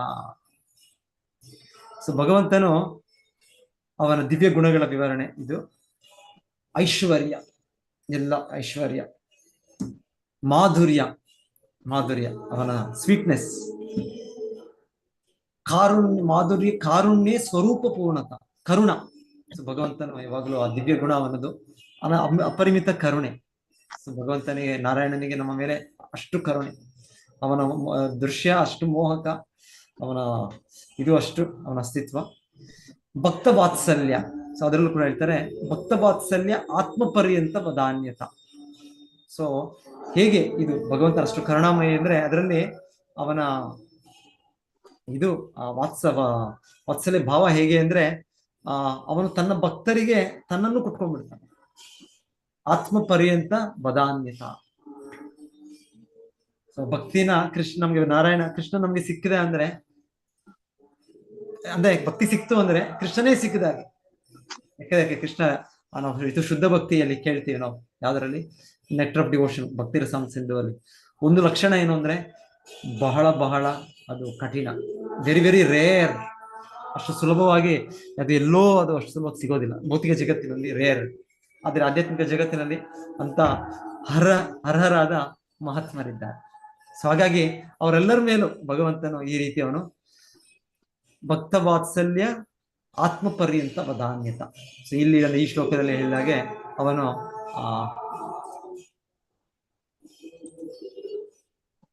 ಭೃತ್ಯ ಪ್ರಸಾದ ಅಭಿಮುಖಂ ದೃಗಾಸವಂ. ಸೊ ಭೃತ್ಯ ಸೇವಕರ ಪ್ರೀತಿಯತ್ತ ಅಭಿಮುಖಂ. ಸೊ ಭಗವಂತನು ಆ ದೃಷ್ಟಿ, ಆ ಭಗವಂತನ ಇದು ಅಷ್ಟೊಂದು ಇದು ಪ್ರೀತಿ ಭಾವನೆ ಭಗವಂತನ ಇದರಲ್ಲಿ. ಸೊ ಏನ್ ಹೇಳ್ತೇವೆ ನಾವು, face is the index of the mind ಅಂತ ಹೇಳ್ತೇವೆ. ಒಂದೊಂದ್ಸಲ ಏನೋ ನಾವು ಮುಚ್ಚಿಕೊಳ್ತೇವೆ, ನಮ್ಮ ಒಳಗೊಂದೇನೋ ನಡೀತಾ ಇರುತ್ತೆ, ಅದನ್ನ ನಾವು ಹೇಳ್ದೇ ಇರ್ಬೋದು ಹೊರಗೆ, ಒಂದೊಂದ್ಸಲ ನಾವು ವ್ಯಕ್ತಪಡಿಸದೇ ಇರೋದು, ಅದ್ರ ಮುಖಭಾವದಲ್ಲಿ ಗೊತ್ತಾಗ್ಬಿಡುತ್ತೆ ನಮಗೆ ಅಲ್ವಾ. ನೀವು ಕೂಡ ನನ್ನ ಮುಖಭಾವ ನೋಡಿ ಗೊತ್ತಾಗುತ್ತೆ, ಇವತ್ತು ಈ ವ್ಯಕ್ತಿ ಏನು ಯೋಚನೆ ಇರ್ಬೋದು, ಏನು ಇದಿರ್ಬೋದು, ಇಲ್ಲಾಂದ್ರೆ ಮೈಂಡ್ ಡಿಸ್ಟರ್ಬ್ ಇರ್ಬೋದು, ಗೊತ್ತಾಗ್ಬಿಡುತ್ತೆ, ಮುಖಭಾವದಲ್ಲಿ ಗೊತ್ತಾಗ್ಬಿಡುತ್ತೆ. Face the index of the mind. So anyway, ಆಧ್ಯಾತ್ಮಿಕ ಜಗತ್ತಿನಲ್ಲಿ ಭಗವಂತನ ಎಲ್ಲ ರೀತಿ ಇಲ್ಲ ಅಲ್ಲಿ. ಇಲ್ಲಿ ಬೇಕಾದ್ರೆ ನಾವು ಸ್ವಲ್ಪ ಇದು ಮಾಡ್ಬೋದೇನೋ, ಸ್ವಲ್ಪ ಡುಪ್ಲಿಸಿಟಿ, ಹಿಪೋಕ್ರಸಿ ಎಲ್ಲ ಮಾಡ್ಬೋದು ನಾವೇನೋ. ನಾಟಕದಲ್ಲಿ ಮಾಡ್ತಾರಲ್ಲ ಎಲ್ಲ ಚಲನಚಿತ್ರ ಇವರು ಅವ್ರು ಎಕ್ಸ್ಪರ್ಟ್ ಅದರಲ್ಲಿ. ಅವರು ಆಳ್ತಾರೆ, ಅವರು ಇನ್ನೊಂದು ಮಾಡ್ತಾರೆ, ನಮಗೆ ಹೇಳು ಬಂದ್ಬಿಡುತ್ತೆ ಅವ್ರು ಹೇಳೋದು ನೋಡಿ. ಆದ್ರೆ ಅವ್ರಿಗೆ ಅದು ನಾಟಕ ಅಷ್ಟೇ, ಅವ್ರ ಪ್ರೊಫೆಷನಲ್ ಅದು ತೋರಿಸ್ತಾರೆ. ಸೊ ಈ ರೀತಿ ಎಲ್ಲ ಇಲ್ಲ ಆಧ್ಯಾತ್ಮಿಕ ಜಗತ್ತಿನಲ್ಲಿ. ಅಲ್ಲೆಲ್ಲ ಸಹಜ, ಎಲ್ಲವೂ ನ್ಯಾಚುರಲ್, ಎಲ್ಲವೂ ಹಾಗೆ ಆಧ್ಯಾತ್ಮಿಕ. ಇದು ಒಳಗೆ ಹೊರಗೆ ಅದೆಲ್ಲ ಇಲ್ಲ ಅಲ್ಲಿ. ಸೊ ಪರ್ಟಿಕ್ಯುಲರ್ಲಿ ಇಲ್ಲಿ ಹೇಳ್ತಾ ಇದ್ದಾರೆ ಭಗವಂತನ ಬಗ್ಗೆ, ನಾರಾಯಣನ ಬಗ್ಗೆ ಎಷ್ಟು ಇದು ಅಂದ್ರೆ, ಯಾವಾಗ್ಲೂ ಭಗವಂತನು ಭಕ್ತವತ್ಸಲ, ಅದು ಭಗವಂತನ ತುಂಬಾ ದೊಡ್ಡ ಗುಣ, ಭಕ್ತವತ್ಸಲ. ಸೊ ಹಾಗಾಗಿ ಕೃಷ್ಣನು ಯಾವಾಗಲೂ ತನ್ನ ಭಕ್ತರ ನಾರಾಯಣನ ವಿವರಣೆ ತುಂಬಾ ಒಂದು ಇದರಿಂದ ಭಗವಂತನು ನೋಡ್ತಾ ಇದ್ದಾನೆ. ಸೊ ಇನ್ನೊಬ್ರು ಯಾರಾದ್ರೂ ಓದಿ ಭಾವಾರ್ಥ. ಹರೇ ಕೃಷ್ಣ ಪ್ರಭುಜಿ. ಭಾವಾರ್ಥ. ಶ್ರೀಲ ಪ್ರಭುಪಾದರಿಂದ ಶ್ರೀಲ ಪ್ರಭುಪಾದರಿಗೆ ಜಯವಾಗಲಿ. ಪದ್ಮ ಪುರಾಣದ ಉತ್ತರಖಂಡದಲ್ಲಿ ಯೋಗಪೀಠ ಅಥವಾ ಯಾವ ನಿರ್ದಿಷ್ಟ ಸ್ಥಳದಲ್ಲಿ ಭಗವಂತ ಕುಳಿತು ತನ್ನ ನಿತ್ಯ ಭಕ್ತರಿಗೆ ದರ್ಶನ ನೀಡುವನೋ ಆ ಸ್ಥಳದ ಪೂರ್ಣ ವರ್ಣನೆ ಇದೆ. ಆ ಯೋಗಪೀಠದಲ್ಲಿ ಧರ್ಮ, ಜ್ಞಾನ, ಸಂಪತ್ತು ಮತ್ತು ವೈರಾಗ್ಯ ಮೂರ್ತಿಗಳೆಲ್ಲ ಭಗವಂತನ ಪಾದಕಮಲಗಳಲ್ಲಿ ಕುಳಿತಿರುತ್ತಾರೆ. ಋಗ್ವೇದ, ಸಾಮವೇದ, ಯಜುರ್ವೇದ ಮತ್ತು ಅಥರ್ವಣ ವೇದ, ಈ 4 ವೇದಗಳು ಭಗವಂತನಿಗೆ ಸಲಹೆ ನೀಡಲು ಸ್ವತಃ ಅಲ್ಲಿ ಇವೆ. ಚಂಡನ ನಾಯಕತ್ವದ 16 ಶಕ್ತಿಗಳು ಅಲ್ಲಿವೆ. ಚಂಡ ಮತ್ತು ಕುಮುದ ಇವರಿಬ್ಬರು ಪ್ರಥಮ ದ್ವಾರಪಾಲಕರು. ಮಧ್ಯ ದ್ವಾರದಲ್ಲಿ ಭದ್ರ, ಸುಭದ್ರ ಎಂಬಿಬ್ಬರು ದ್ವಾರಪಾಲಕರಿದ್ದಾರೆ. ಕೊನೆಯ ದ್ವಾರದಲ್ಲಿ ಜಯ, ವಿಜಯರಿದ್ದಾರೆ. ಕುಮುದಾಕ್ಷ, ಪುಂಡರೀಕ, ವಾಮನ, ಶಂಕುಕರ್ಣ, ಸರ್ವನೇತ್ರ, ಸುಮುಖ ಇತ್ಯಾದಿ ಹೆಸರುಗಳ ಇತರ ದ್ವಾರಪಾಲಕರುಗಳೂ ಇದ್ದಾರೆ. ಭಗವಂತನ ಅರಮನೆಯು ನಯನ ಮನೋಹರವಾಗಿ ಅಲಂಕೃತವಾಗಿದ್ದು ಮೇಲೆ ಹೇಳಿದ ದ್ವಾರಪಾಲಕರುಗಳಿಂದ ರಕ್ಷಿತವಾಗಿದೆ. ಹರೇ ಕೃಷ್ಣ ಪ್ರಭುಜಿ, ಧನ್ಯವಾದಗಳು. ಹರೇ ಕೃಷ್ಣ. ಸೊ ಸೆಕ್ಯೂರಿಟಿ, ಭಗವಂತನ ಸೆಕ್ಯೂರಿಟಿ ಇವರೆಲ್ಲ ಎಲ್ಲ ಶುದ್ಧ ಭಕ್ತರು. ಜಯ, ವಿಜಯ, ಚಂಡ, ಕುಮುದ, ಭದ್ರ, ಸುಭದ್ರ, ಕುಮುದಾಕ್ಷ, ಪುಂಡರೀಕ, ವಾಮನ, ಶಂಕುಕರ್ಣ, ಸರ್ವನೇತ್ರ, ಸುಮುಖ ಇವರ ಹೆಸರುಗಳಿದೆ. ಇದೆಲ್ಲ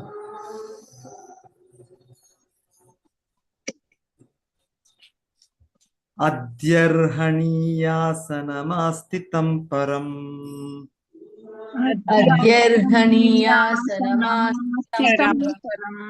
ಕೃತಂ ಚತುಷೋಡಶ ಪಂಚಶಕ್ತಿಭಿಃ ಚತುಷೋಡಶ ಪಂಚಶಕ್ತಿಭಿಃ ಯುಕ್ತಂ ಭಗೈಃ ಸ್ವೈರ್ ಇತರತ್ರ ಚಾಧ್ರುವೈ ಯುಕ್ತಂ ಭಗೈಃ ಇತರತ್ರ ಚಾಧ್ರುವೈಃ ಸ್ವ ಏವ ಧಾಮನ್ ರಮಮಾಣಂ ಈಶ್ವರಂ ಸ್ವ ಏವ ಧಾಮನ್ ರಮಮಾಣ ಈಶ್ವರಂ. ಭಗವಂತನು ಸಿಂಹಾಸನರೂಢನಾಗಿದ್ದನು. 16, 5 ಮೊದಲಾದ ವಿವಿಧ ಶಕ್ತಿಗಳು, 6 ಬಗೆಯ ಸಹಜ ಐಶ್ವರ್ಯಗಳು, ತಾತ್ಕಾಲಿಕ ಗುಣಲಕ್ಷದ ಅನುಷಂಗಿಕ ಶಕ್ತಿಗಳಿಂದ ಒಡಗೂಡಿ ಅವನನ್ನು ಸುತ್ತುವರಿದಿದ್ದವು. ಆದರೆ ವಸ್ತುತಃ ಅವನು ಪರಮಪ್ರಭು, ಸ್ವಧಾಮವನ್ನು ಸವಿಯುತ್ತಿರುವ ಪರಮಪ್ರಭು ಭಗವಂತ. ಸೊ ಭಗವಾನ್ ಅಂದ್ರೆ ನಾವು ಕೇಳೋದು 6 ಷಡೈಶ್ವರ್ಯ ಪೂರ್ಣ, ಐಶ್ವರ್ಯಸ್ಯ ಸಮಗ್ರಸ್ಯ ವೀರ್ಯಸ್ಯ ಯಶಸ್ಸಾಶ್ರಿಯ ಜ್ಞಾನ ವೈರಾಗ್ಯಶ್ಚೈವ. ಭಗವಂತನ ಈ ದಿವ್ಯ ಅಸ್ತಿತ್ವ, ಭಗವಂತನ ದಿವ್ಯ ಸ್ವರೂಪ, ಭಗವಂತನ ದಿವ್ಯ ಲಕ್ಷಣಗಳು, ಭಗವಂತನ ಗುಣಗಳು. ಸೊ ಇದು ವೈಯಕ್ತಿಕವಾಗಿ ಅವರು ಅಲ್ಲಿದ್ದಾರೆ, ವ್ಯಕ್ತಿ ರೂಪದಲ್ಲಿ ಅಧಿಕಾರಿಗಳಿದ್ದಾರೆ. ಎಲ್ಲವೂ ಈ ಭಗವಂತನ ಶಕ್ತಿಗಳೇ. 16, 4, 6 ಬಗೆ ಸಹಜ ಐಶ್ವರ್ಯಗಳು,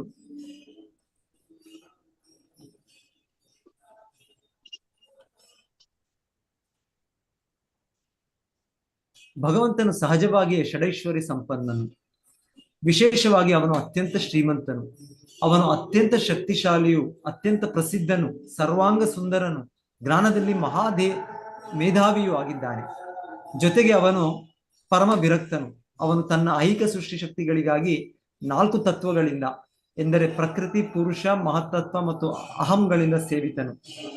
ಅವನು 16 ಶಕ್ತಿಗಳಿಂದಲೂ ಸೇವಿತನು, ಎಂದರೆ ಪಂಚಮಹಾಭೂತಗಳು, ಪೃಥ್ವಿ, ಜಲ, ವಾಯು, ಅಗ್ನಿ ಮತ್ತು ಆಕಾಶ, ಪಂಚ ಜ್ಞಾನೇಂದ್ರಿಯಗಳು, ಕಣ್ಣು, ಕಿವಿ, ಮೂಗು, ನಾಲಿಗೆ ಮತ್ತು ಚರ್ಮ, ಮತ್ತು 5 ಕರ್ಮೇಂದ್ರಿಯಗಳು, ಕೈಕಾಲು, ಉಚ್ಚಾರದ ಧ್ವನಿ, ಗುದ ಮತ್ತು ಜನನೇಂದ್ರಿಯಗಳು ಮತ್ತು ಮನಸ್ಸು.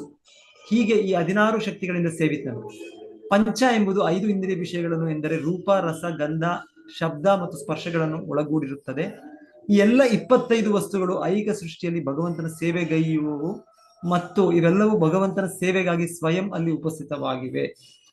8 ಅಲ್ಪ ಐಶ್ವರ್ಯಗಳು, ತಾತ್ಕಾಲಿಕ ಒಡೆತನೆಗಾಗಿ ಯೋಗಿಗಳು ಪಡೆದ ಅಷ್ಟಸಿದ್ಧಿಗಳು ಕೂಡ ಅವನ ನಿಯಂತ್ರಣದಲ್ಲಿದೆ. ಆದರೆ ಅವನು ಸ್ವಾಭಾವಿಕವಾಗಿಯೇ ಯಾವುದೇ ಪ್ರಯತ್ನ ಮಾಡದೆ ಅಂತಹ ಎಲ್ಲ ಶಕ್ತಿಗಳಿಂದ ಪರಿಪೂರ್ಣನು.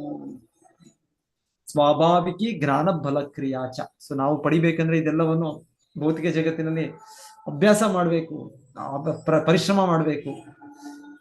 ಕೃಷ್ಣನಿಗೆ ಸಹಜವಾಗಿ ಆಗಲಿ, ಆಟೋಮ್ಯಾಟಿಕ್. ಆದ್ದರಿಂದಲೇ ಅವನು ಪರಮಪ್ರಭುವಾಗಿದ್ದಾನೆ. ಜೀವಿಯು ಕಠಿಣ ತಪಸ್ಸು ಮತ್ತು ಅಂಗಸಾಧನೆಗಳಿಂದ ತಾತ್ಕಾಲಿಕವಾಗಿ ಅದ್ಭುತ ಶಕ್ತಿಯನ್ನು ಸಾಧಿಸಬಹುದು. ಅಂದ ಮಾತ್ರಕ್ಕೆ ಅದು ಅವನನ್ನು ಪರಮಪ್ರಭು ಭಗವಂತನಾಗಿ ಮಾಡುವುದಿಲ್ಲ. ಪರಮಪ್ರಭು ಭಗವಂತನು ತನ್ನ ಸ್ವಂತ ಶಕ್ತಿಯಿಂದಲೇ ಯಾವುದೇ ಯೋಗಿಗಿಂತ ಅಪರಿಮಿತ ಶಕ್ತಿಶಾಲಿ, ಯಾವುದೇ ಜ್ಞಾನಿಗಿಂತ ಅಪರಿಮಿತ ಜ್ಞಾನವುಳ್ಳವನು, ಯಾವುದೇ ಸಿರಿವಂತನಿಗಿಂತ ಅಪರಿಮಿತ ಶ್ರೀಮಂತನು, ಯಾವುದೇ ಸುಂದರ ಜೀವಿಗಿಂತ ಅಪರಿಮಿತ ರೂಪವಂತನು, ಯಾವುದೇ ಸರಿಸಮಾನರಲ್ಲ, ಯಾವುದೇ ದಾನಿಗಿಂತ ಅಪರಿಮಿತ ದಾನಶೀಲನು. ಅವನು ಎಲ್ಲರಿಗೂ ಮೇಲಿನವನು, ಯಾರೊಬ್ಬರೂ ಅವನಿಗೆ ಸರಿಸಾಮನವಿಲ್ಲ ಅಥವಾ ಅವನಿಗಿಂತ ದೊಡ್ಡವರಲ್ಲ. ಅಥವಾ ಎಷ್ಟೇ ತಪಸ್ಸು ಅಥವಾ ಎಷ್ಟೇ ಯೋಗ ಪ್ರದರ್ಶನ ಮಾಡಿಯೂ ಮೇಲಿನ ಯಾವುದೇ ಶಕ್ತಿಯಲ್ಲಿ ಯಾರೊಬ್ಬರೂ ಅವನ ಮಟ್ಟದ ಪರಿಪೂರ್ಣತೆಯನ್ನು ತಲುಪಲಾರರು. ಯೋಗಿಗಳು ಅವನ ಕರುಣಾವಲಂಬಿಗಳು. ಅವನು ತನ್ನ ಅಪಾರ ಕರುಣೆಯಿಂದ ಯೋಗಿಗಳಿಗೆ ಕೆಲವು ತಾತ್ಕಾಲಿಕ ಶಕ್ತಿಗಳನ್ನು ನೀಡಬಹುದು, ಏಕೆಂದರೆ ಯೋಗಿಗಳು ಅವುಗಳಿಗಾಗಿ ಹಂಬಲಿಸುತ್ತಿರುತ್ತಾರೆ. ಆದರೆ ಭಗವಂತನ ದಿವ್ಯ ಸೇವೆಯೊಂದನ್ನುಳಿದು ಭಗವಂತನಿಂದ ಬೇರೇನನ್ನು ಬಯಸದ ಶುದ್ಧ ಭಕ್ತರಿಂದ ಭಗವಂತ ಎಷ್ಟು ಸಂತೋಷನಾಗಿರುತ್ತಾನೆಂದರೆ ಅವರ ಪರಿಶುದ್ಧ ಸೇವೆಗೆ ಪ್ರತಿಯಾಗಿ ತನ್ನನ್ನೇ ಅವರಿಗೆ ಕೊಟ್ಟು ಬಿಡುತ್ತಾನೆ. ಇದು ಭಕ್ತರ ಸ್ಥಿತಿ. ಬೇರೆ ಬೇರೆ ಆಧ್ಯಾತ್ಮಿಕವಾದಿಗಳು ಇದ್ದಾರೆ, ಯೋಗಿಗಳು, ಜ್ಞಾನಿಗಳು. ಆದರೆ ಅವರ ಒಂದು ಪ್ರಯತ್ನ, ಅವರ ಒಂದು ಇದು ಕೃಷ್ಣನನ್ನು ಸಂಪೂರ್ಣವಾಗಿ ತೃಪ್ತಿಪಡಿಸಲಿಕ್ಕಾಗಲ್ಲ. ಇದು ಕೇವಲ ಭಕ್ತಿ ಮಾರ್ಗದಿಂದ ಕೃಷ್ಣನು ತೃಪ್ತನಾಗುವುದು. ಇಲ್ಲಿ ಬ್ರಹ್ಮದೇವರ ಪ್ರಾಮಾಣಿಕ ನಿರ್ವ್ಯಲಿಕ ತಪಸ್ಸೆ, ಅದರಿಂದ ಅವರು ತೃಪ್ತರಾಗಿ ಅವರಿಗೆ ಈ ದರ್ಶನವನ್ನು ಕೊಡ್ತಾ ಇದ್ದಾರೆ. ಸೊ ಭಾಗವತದಲ್ಲಿ ಮೊದಲಿಗೆ ನಾವು ಈ ಬಾರಿ ಈ ವೈಕುಂಠ ವಿವರಣೆ ಕೇಳ್ತಾ ಇರೋದು. ಇಲ್ಲಾಂದ್ರೆ ಮೊದಲ ಸ್ಕಂದದಲ್ಲಿ ನಾವು ಕೃಷ್ಣ ದ್ವಾರಕೆಯನ್ನು ಪ್ರವೇಶಿಸೋದು, ಅದರಲ್ಲಿ ಅಫ್ಕೋರ್ಸ್ ಅದು ಕೂಡ ಒಂದು ರೀತಿ ವೈಕುಂಠದ ವಿವರಣೆ, ಭಗವಂತನೆಲ್ಲಿದ್ದಾನೋ ಆ ರೀತಿಯ ಇದು ಅಸ್ತಿತ್ವ. ಬಟ್ ಸ್ಟಿಲ್ ಇಲ್ಲಿ ನೇರವಾಗಿ ಇಲ್ಲಿ ಬ್ರಹ್ಮಾಂಡದ ಈಚೆ ಬ್ರಹ್ಮದೇವರು ನೋಡಿದ್ದು ವೈಕುಂಠದ ವಿವರಣೆ.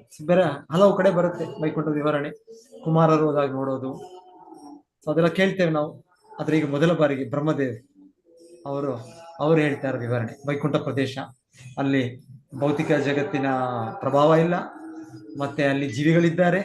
ಆ ಜೀವಿಗಳು, ಅವರ ದೇಹದ ಲಕ್ಷಣಗಳು, ಅವರ ವಿಮಾನಗಳು, ಮತ್ತೆ ಅಲ್ಲಿ ಸಾಕ್ಷಾತ್ ಲಕ್ಷ್ಮೀದೇವಿ ಇದ್ದಾರೆ, ಅವರ ಸಖಿಯರು, ಅವರೊಟ್ಟಿಗೆ ಅವರು ಸ್ವಯಂ ನಾರಾಯಣನ ಸೇವೆಯಲ್ಲಿ ತೊಡಗಿದ್ದಾರೆ.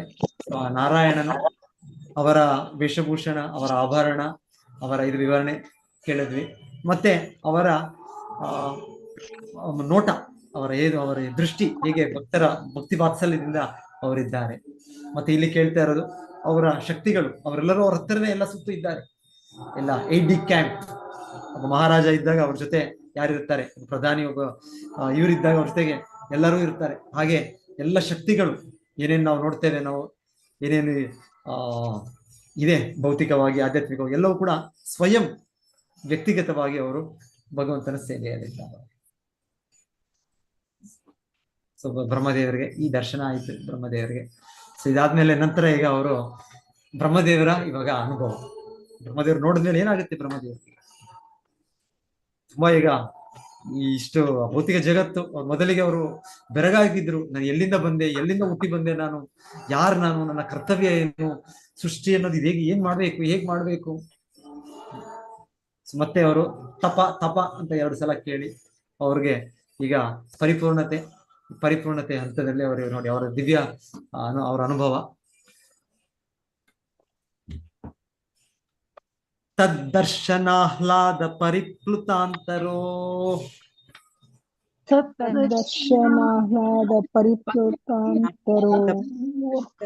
ದೃಶ್ಯತ್ತನು ಪ್ರೇಮ ಭರಾಶು ಲೋಚನಃ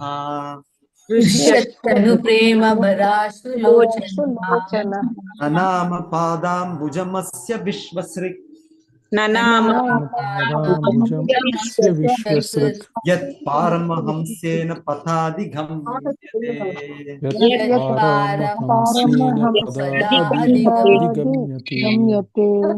ಹೀಗೆ ದೇವೋತ್ತಮ ಪುರುಷನನ್ನು ಪರಿಪೂರ್ಣ ಸ್ವರೂಪದಲ್ಲಿ ಕಂಡು ಬ್ರಹ್ಮದೇವರು ಹೃದಯದಲ್ಲಿ ಆನಂದ ತುಂಬಿದಲಾದರು. ಪರಿಪೂರ್ಣ ದಿವ್ಯ ಪ್ರೇಮ ಮತ್ತು ಆನಂದ ಪರವಶತೆಯಿಂದಾಗಿ ಅವರ ಕಂಗಳಲ್ಲಿ ಪ್ರೇಮಾಶ್ರುಗಳು ಮಿಡಿದವು. ಭಗವಂತನ ಮುಂದೆ ಅವರು ತಲೆಬಾಗಿದರು. ಅದುವೇ ಪರಮಹಂಸ ಜೀವಿಗೆ ಅತ್ಯುನ್ನತ ಸಿದ್ಧಿಯ ಪಥ. ಸೊ ಬ್ರಹ್ಮದೇವರ ಸಕ್ಸಸ್ ಸ್ಟೋರಿ, ನಾವೆಲ್ಲ ಏನೇನೋ ಸಕ್ಸಸ್ ಸ್ಟೋರಿ ಅಂತ ಹೇಳ್ತಾರೆ. ಎಲ್ಲ ಏನೋ ಒಂದು ದೊಡ್ಡ ಒಂದು IAS ಎಕ್ಸಾಮ್, ಇನ್ನೊಂದು ಎಕ್ಸಾಮ್ ಎಲ್ಲ ಕ್ರಾಸ್ ಮಾಡ್ಬಿಟ್ರೆ ಅವ್ರ ಸಕ್ಸಸ್ ಸ್ಟೋರಿ. ನಾನು ಇಷ್ಟು ರೀತಿ ನಾನು ಶ್ರಮ ಪಟ್ಟೆ, ಹೀಗ್ ಮಾಡಿದೆ, ಹಾಗಾಗಿ ನನಗೆ ಸಿಕ್ತು ನನಗೆ. ಎನಿವೆ, ನಮ್ಮ ಶ್ರಮ ಇದೆ, ಅದ್ರ ಕೊನೆಗೆ ಭಗವಂತನ ಕರುಣೆ.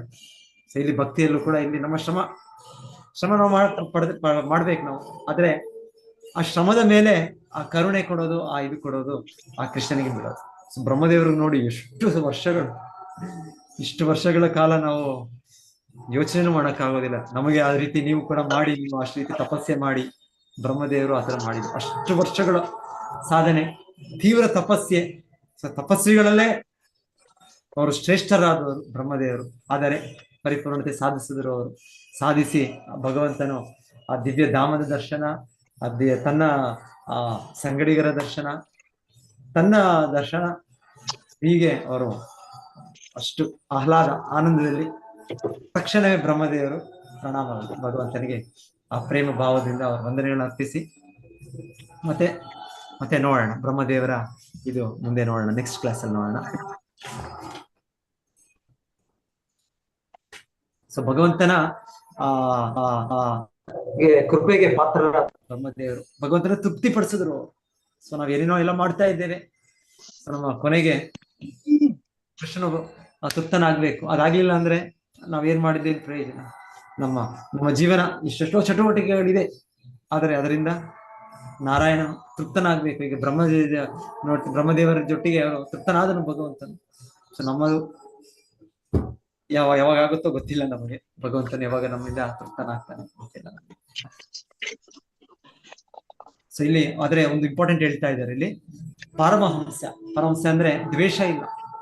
ಭೌತಿಕ ಜಗತ್ತು ಅಂದ್ರೆ ನಾವು ದ್ವೇಷದಿಂದ ತುಂಬಿ ತುಳುಕ್ತಾ ಇದ್ದೇವೆ. ನಾವು ನಮ್ಮ ಅಸ್ತಿತ್ವವೇ ಇದರಲ್ಲಿದೆ. ಇದೆಲ್ಲ ಏನೇ ಹೇಳ್ತಾ ಇದೀವಿ ನಾವು. ಅಧರ್ಮದ ಪೀಳಿಗೆ, ಅಧರ್ಮ ವರ್ಷಕ್ಕೆ ಸೇರಿದವರು. ಸೊ ಅದೆಲ್ಲ ಅದರಲ್ಲಿ. ಸೊ ಇದು ಲಾಸ್ಟ್ ಭಾಷೆ ಓದೋಣ. ಟೈಮ್ ಆಗಿದೆ,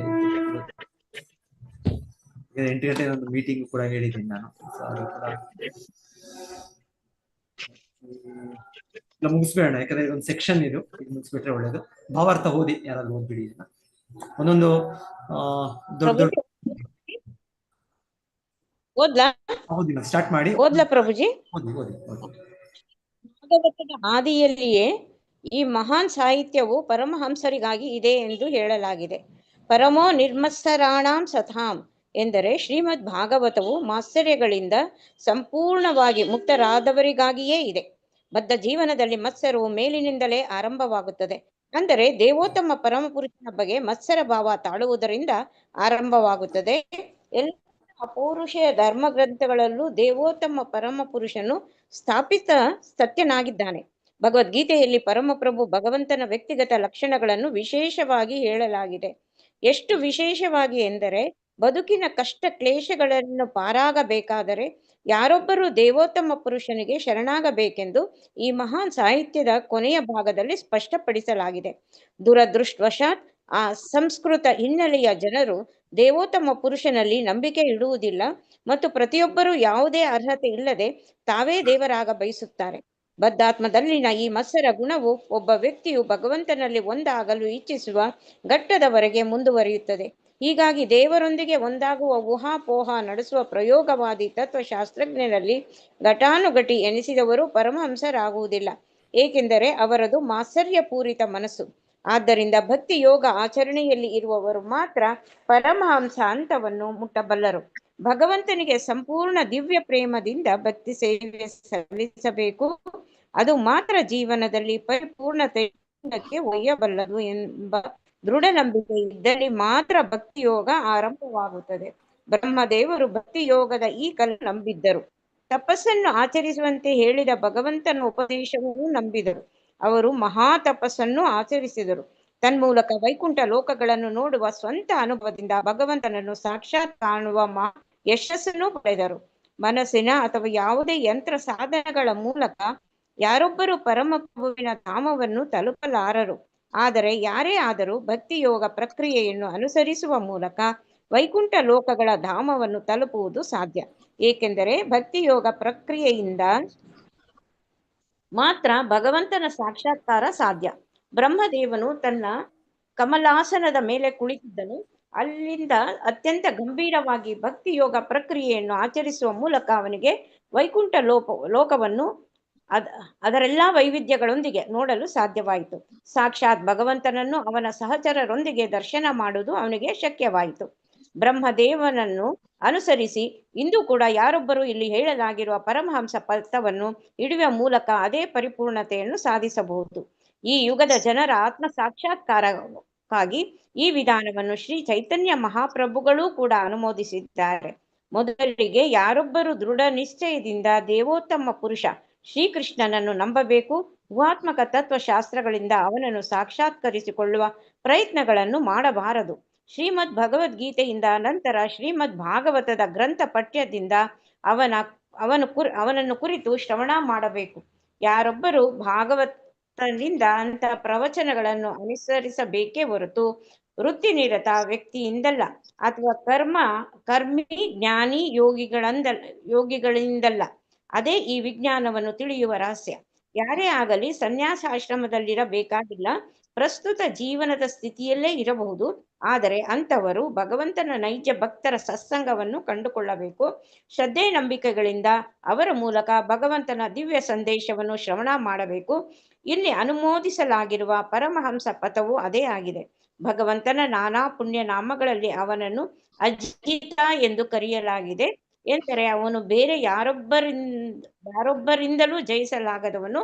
ಆದರೂ ಮಹಾನ್ ಗುರು ಬ್ರಹ್ಮದೇವನು ವಾಸ್ತವಿಕವಾಗಿ ಸಾಕ್ಷಾತ್ಕರಿಸಿಕೊಂಡು ತೋರಿದ ಪರಮಹಂಸ ಪಥದಿಂದ ಅವನನ್ನು ಜಯಿಸಬಹುದು. ಸ್ವಯಂ ಬ್ರಹ್ಮದೇವನೇ ಮುಂದಿನ ಮಾತುಗಳಲ್ಲಿ ಪರಮಹಂಸ ಪಥವನ್ನು ಹೀಗೆ ಅನುಮೋದಿಸಿ ಮಾತನಾಡಿದ್ದಾನೆ.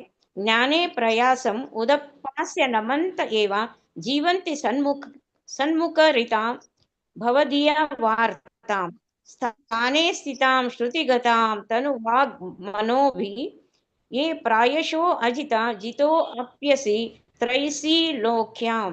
ಬ್ರಹ್ಮದೇವರು ಹೇಳಿದರು, ಏ ನನ್ನ ಸ್ವಾಮಿಯಾದ ಶ್ರೀಕೃಷ್ಣನೇ, ಯಾರು ಭಗವಂತನಲ್ಲಿ ಐಕ್ಯವಾಗುವ ಆತ್ಮಕ ಪ್ರಯೋಗವಾದಿ ತತ್ವಗಳ ಪಥವನ್ನು ತ್ಯಜಿಸಿ ಸದ್ಗುರು ಅಥವಾ ಸಾಧು ಸಂತರಿಂದ ನಿನ್ನ ಮಹಿಮೆಗಳನ್ನು ಕಾರ್ಯ ಚಟುವಟಿಕೆಗಳನ್ನು ತಿಳಿಯುವುದರಲ್ಲಿ ಮಗ್ನರಾಗುವರೋ ಮತ್ತು ತಮ್ಮ ವರ್ಣಕ್ಕೆ ತಕ್ಕಂತೆ ಪ್ರಾಮಾಣಿಕವಾಗಿ ಸಾಮಾಜಿಕ ಜೀವನ ನಡೆಸುವರೋ ಅಂಥವರು ನೀನು ಅಜಿತನಾದರೂ ನಿನ್ನ ಸಹಾನುಭೂತಿ ಮತ್ತು ಅನುಗ್ರಹವನ್ನು ಪಡೆಯುವರು. ಭಾಗವತ 10.14.3.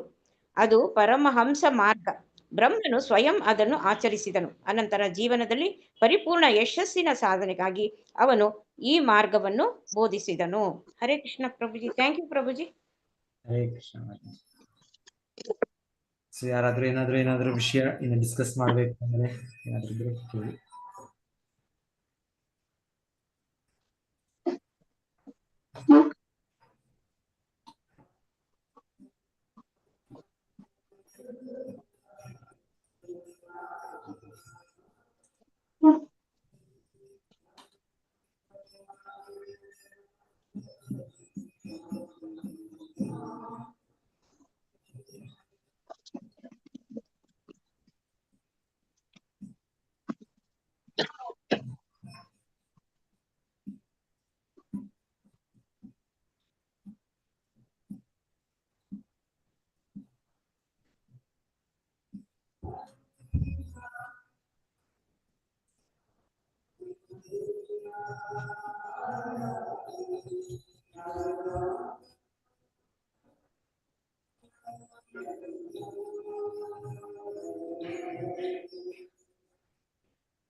ಸೊ ಇಲ್ಲಿ ಈಗ ಕೊನೆಗೆ ಹೇಳೋದು ಪ್ರಭುಪಾದರು,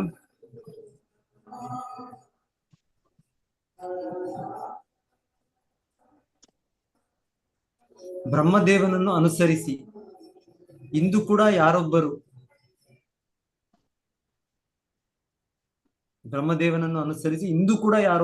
ಇಲ್ಲಿ ಹೇಳಲಾಗಿರುವ ಪರಮಹಂಸ ಪಥವನ್ನು ಹಿಡಿಯುವ ಮೂಲಕ ಅದೇ ಪರಿಪೂರ್ಣತೆಯನ್ನು ಸಾಧಿಸಬಹುದು. ಈ ಯುಗದ ಜನರು ಆತ್ಮಸಾಕ್ಷಾತ್ಕಾರಕ್ಕಾಗಿ ಈ ವಿಧಾನವನ್ನು ಶ್ರೀ ಚೈತನ್ಯ ಮಹಾಪ್ರಭು ಕೂಡ ಅನುಮೋದಿಸಿದ್ದಾರೆ. ಮೊದಲಿಗೆ ಯಾರೊಬ್ಬರು ದೃಢ ನಿಶ್ಚಯದಿಂದ ದೇವೋತ್ತಮ ಪುರುಷ ಶ್ರೀಕೃಷ್ಣನನ್ನು ನಂಬಬೇಕು. ಊಹಾತ್ಮಿಕ ತತ್ವಶಾಸ್ತ್ರಗಳಿಂದ ಅವನನ್ನು ಸಾಕ್ಷಾತ್ಕರಿಸಿಕೊಳ್ಳುವ ಪ್ರಯತ್ನಗಳನ್ನು ಮಾಡಬಾರದು. ಶ್ರೀಮದ್ ಭಗವದ್ಗೀತೆಯಿಂದ ನಂತರ ಶ್ರೀಮದ್ ಭಾಗವತದ ಗ್ರಂಥ ಪಠ್ಯದಿಂದ ಅವನ ಕುರಿತು ಶ್ರವಣ ಮಾಡಬೇಕು. ಯಾರೊಬ್ಬರು ಭಾಗವತದಿಂದ ಅಂತಹ ಪ್ರವಚನಗಳನ್ನು ಆಲಿಸಬೇಕೇ ಹೊರತು ವೃತ್ತಿ ನಿರತ ವ್ಯಕ್ತಿಯಿಂದಲ್ಲ ಅಥವಾ ಕರ್ಮಿ ಜ್ಞಾನಿ ಯೋಗಿಗಳಿಂದಲ್ಲ. ಅದೇ ಈ ವಿಜ್ಞಾನವನ್ನು ತಿಳಿಯುವ ರಹಸ್ಯ. ಯಾರೇ ಆಗಲಿ ಸನ್ಯಾಸಾಶ್ರಮದಲ್ಲಿರಬೇಕಾಗಿಲ್ಲ, ಪ್ರಸ್ತುತ ಜೀವನದ ಸ್ಥಿತಿಯಲ್ಲಿಯೇ ಇರಬಹುದು. ಆದರೆ ಅಂತಹವರು ಭಗವಂತನ ನೈಜ ಭಕ್ತರ ಸತ್ಸಂಗವನ್ನು ಕಂಡುಕೊಳ್ಳಬೇಕು. ಶ್ರದ್ಧೆ ನಂಬಿಕೆಗಳಿಂದ ಅವರ ಮೂಲಕ ಭಗವಂತನ ದಿವ್ಯ ಸಂದೇಶವನ್ನು ಶ್ರವಣ ಮಾಡಬೇಕು. ಇಲ್ಲಿ ಅನುಮೋದಿಸಲಾಗಿರುವ ಪರಮಹಂಸ ಪಥವು ಅದೇ ಆಗಿದೆ. ಶ್ರೀಲ ಪ್ರಭುಪಾದರು ಆಚಾರ್ಯರು ನಮ್ಗೆಲ್ಲರಿಗೂ ಆಶ್ವಾಸನೆ ಕೊಡ್ತಾ ಇದ್ದಾರೆ. ಸೊ ನಾವೆಲ್ಲರೂ ಕೂಡ ಅದೇ ಬ್ರಹ್ಮದೇವರು ಮಾಡೋದು ಯೋಚನೆ ಮಾಡೋಕ್ಕಾಗೋದಿಲ್ಲ, ಕಲ್ಪನೆ ನಂಬೋದಕ್ಕಾಗೋದಿಲ್ಲ ನಮಗೆ. ಮೊದಲು ಈ ರೀತಿಯ ಒಬ್ಬ ವ್ಯಕ್ತಿ ಇದ್ದಾರ, ಬ್ರಹ್ಮದೇವರು ಇಷ್ಟು ದೊಡ್ಡ ಜೀವಾವಧಿ, ಇಷ್ಟು ಸೃಷ್ಟಿಯ ಆರಂಭದಲ್ಲಿ ಹುಟ್ಟಿದವರಂತೆ ಅವರು. ಯಾಕಂದ್ರೆ ನಾವು ಓದಿದ್ದು ಕಲ್ತದ್ದು ನಮ್ಮ ಶಾಲೆ ಕಾಲೇಜಿನಲ್ಲಿ ಸೃಷ್ಟಿ ಅನ್ನೋದು ಎಲ್ಲೋ ಒಂದು ಬ್ಲ್ಯಾಕ್ ಹೋಲ್ ಇಂದ ಶುರುವಾಯ್ತು ಅಂತ, ಬಿಗ್ ಬ್ಯಾಂಗ್ ಅಂತ. ಸೊ ಈ ರೀತಿ ನಮ್ಮ ನಮ್ಮ ಇದು ತಿಳ್ಕೋದ ನಮ್ಮ ಇದರಲ್ಲಿ ಮೆದುಳಲ್ಲಿ ತುಂಬಿಕೊಂಡಿದೆ. ಇಲ್ಲ, ಇವರೆಲ್ಲ ಕಾರಣಕರ್ತರು ಬ್ರಹ್ಮ ಈ ಭೌತಿಕ ಸೃಷ್ಟಿಗೆ. ಅವರ ಕಾರಣಕರ್ತರು ಮಹಾವಿಷ್ಣು. ಸೊ ಯಾರೋ ಭಕ್ತರು ಹೇಳ್ತಾ ಇರ್ಬೋದು, ಬ್ಲ್ಯಾಕ್ ಹೋಲ್ ಅಂದ್ರೆ ಬ್ರಹ್ಮದೇವರು ಹೋಗಿ ಹುಡುಕಿದ್ರಲ್ಲ, ಏನ್ ಹುಡುಕಿದ್ರು ಬ್ರಹ್ಮದೇವರು ಇದರಲ್ಲಿ ತಾವರೆ ಹೋಗಿನ ಕೆಳಗೆ ಹೋಗಿ ಎಲ್ಲಿಂದ ಬರ್ತಾ ಇದೆ ನಾನು, ಎಲ್ಲಿ ಇದು ಅಸ್ತಿತ್ವ, ಅವರು ಕೂಡ ಹುಡುಕಿದ್ರು. ಅವ್ರು ಕೂಡ ನಾವ್ ಹೇಗೆ ನಮ್ಮ ಮೂಲ ಏನು, ನಮ್ಮ ಸೃಷ್ಟಿ ಕಾರಣ ಏನು ಅಂತ ನಾವು ಯೋಚನೆ ಮಾಡ್ತಾ ಇದೀವಿ, ವಿಜ್ಞಾನಿಗಳು ಯೋಚನೆ ಮಾಡ್ತಾರೆ. ಅದೇ ರೀತಿ ಬ್ರಹ್ಮದೇವರು ಕೂಡ ಆರಂಭದಲ್ಲಿ ಒಂಥರ ಹುಡುಕ್ತಾ ಇದ್ರು. ಹುಡುಕಿ ಅವರು ಎಲ್ಲ ಕತ್ತಲನೆ ಕಾಣ್ತಾ ಇದ್ರು. ಸೊ ಅವ್ರಿಗೂ ಬ್ಲ್ಯಾಕ್ ಹೋಲ್ ಕಾಣ್ತು. ಬ್ಲ್ಯಾಕ್ ಹೋಲ್ ಅಂದ್ರೆ ಹೇಳ್ತಾರೆ ಮೋಸ್ಟ್ಲಿ ಭಗವಂತನ ನಾಭಿ, ಬ್ರಹ್ಮದೇವರು ಅಲ್ಲಿ ಮೇಲಿಂದ ಹೊರಗೆ ಬರುವಾಗ ಬ್ಲ್ಯಾಕ್ ಹೋಲ್. ಸೊ ಆ ರೀತಿ ವಿಜ್ಞಾನಿಗಳಿಗೆ ಬ್ಲ್ಯಾಕ್ ಹೋಲ್ ಕಾಣುತ್ತೆ, ಬಿಗ್ ಬ್ಯಾಂಗ್ ಆಗುತ್ತೆ ಅದು. ಸೊ ಈ ತರ ಇದ್ದೇವೆ. ಸೊ ಎನಿವೆ, ಸೊ ಇದೆಲ್ಲ ಇಲ್ಲ ಬ್ರಹ್ಮದೇವರಿದ್ದಾರೆ, ಅದರ ಕಾರಣವಾಗಿ ಮಹಾವಿಷ್ಣು ಇದ್ದಾರೆ. ಸೊ ಅವರ ಈ ಪರಿಪೂರ್ಣತೆ, ಕೊನೆಗೆ ಪರಿಪೂರ್ಣತೆ ಅಂದ್ರೆ ನಮ್ಮ ನಿಜ ಸ್ವರೂಪವನ್ನು ಪಡೆಯೋದು, ನಾವು ವೈಕುಂಠ ಲೋಕಕ್ಕೆ ಹೋಗುವ ಅರ್ಹತೆಯನ್ನು ಪಡೆಯೋದು, ಗಳಿಸೋದು.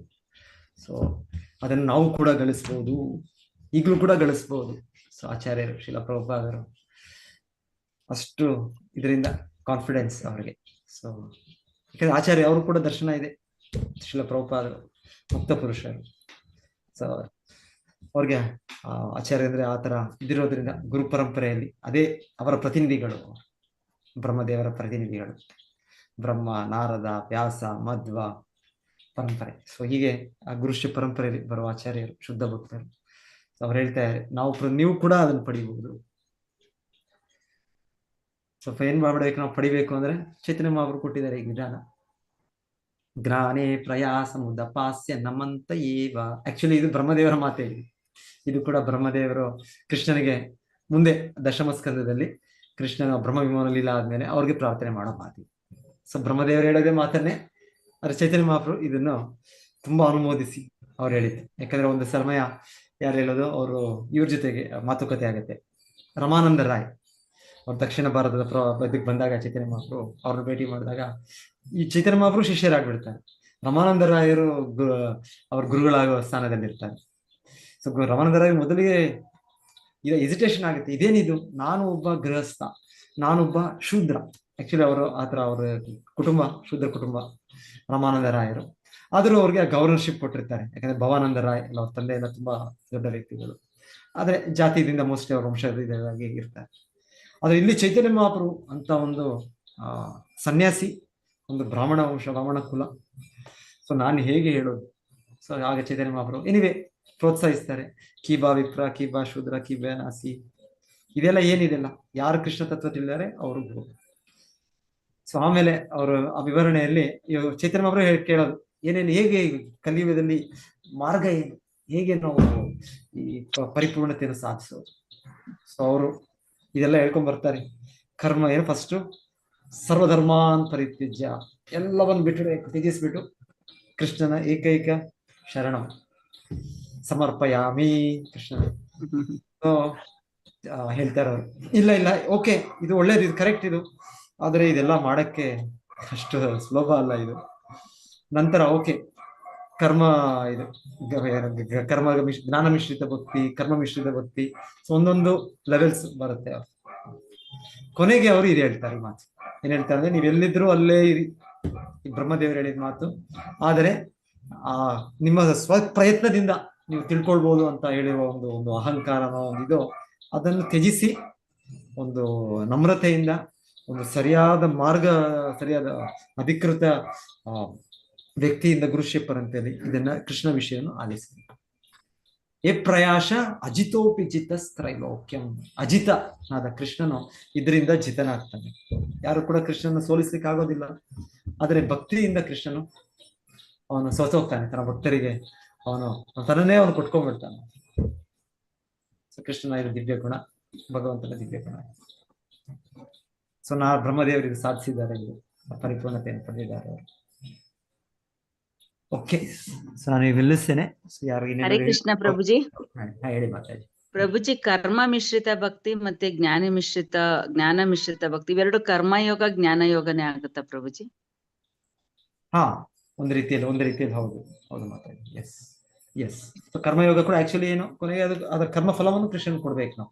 ಅದರ ಮೂಲಕ ನಾವು ಕೃಷ್ಣನ ಹತ್ತಿರ ಬರಕ್ಕೆ ನೇರವಾಗಿ ಇಲ್ಲದೆ ಇರ್ಬೋದು ಈಗ ನಾವು, ಆದರೆ ಅದರ ಫಲ ನಮಗೆ ಸಿಕ್ಕಿದ ಫಲವನ್ನು ಒಂದು ಸ್ವಲ್ಪ ಭಾಗನೋ ಅದೆಷ್ಟು ಅದಕ್ಕೆ ಲೆವೆಲ್ಸ್ ಅದ್ರಲ್ಲಿ ನಾವು ಆ ಭಾಗ ಕೊಡ್ತಾ ಆ ಕರ್ಮಯೋಗದಲ್ಲಿ ಕರ್ಮ ಭಾಗ ಕೊಡೋದ್ರಿಂದ ನಾವು ಶುದ್ಧರಾಗಿ ಮತ್ತೆ ಜ್ಞಾನ ಕೂಡ ನಮಗೆ ಬೆಳೆಯುತ್ತೆ.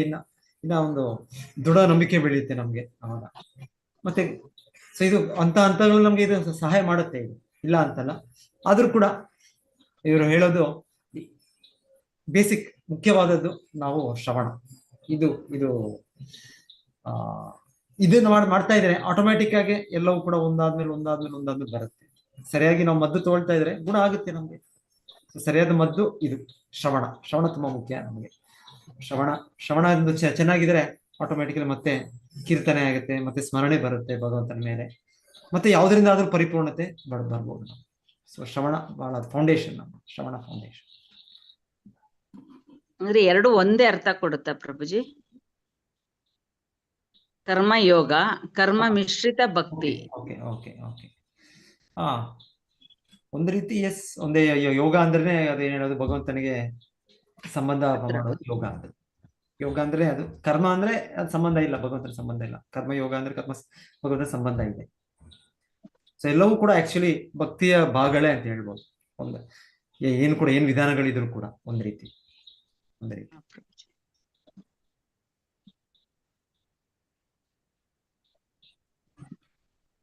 ಪ್ರಭುಜಿ, ಇಲ್ಲೊಂದು ಸಣ್ಣ ಡೌಟು, ಚಿಕ್ಕದು ಪ್ರಭುಜಿ.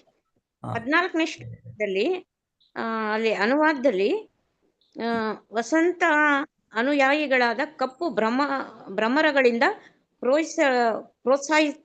ಪ್ರೋತ್ಸಾಹಿತಳಾದ ಅವಳು ತನ್ನ ಸಹಚರಿಯರೊಡನೆ ವೈವಿಧ್ಯಮಯ ಆನಂದಗಳಿಂದ ಕೂಡಿದ ಭಗವಂತನ ಸೇವೆಯಲ್ಲಿ ನಿರತಳಾಗಿದ್ದಾಳೆ ಲಕ್ಷ್ಮೀದೇವಿ ಅಂತ.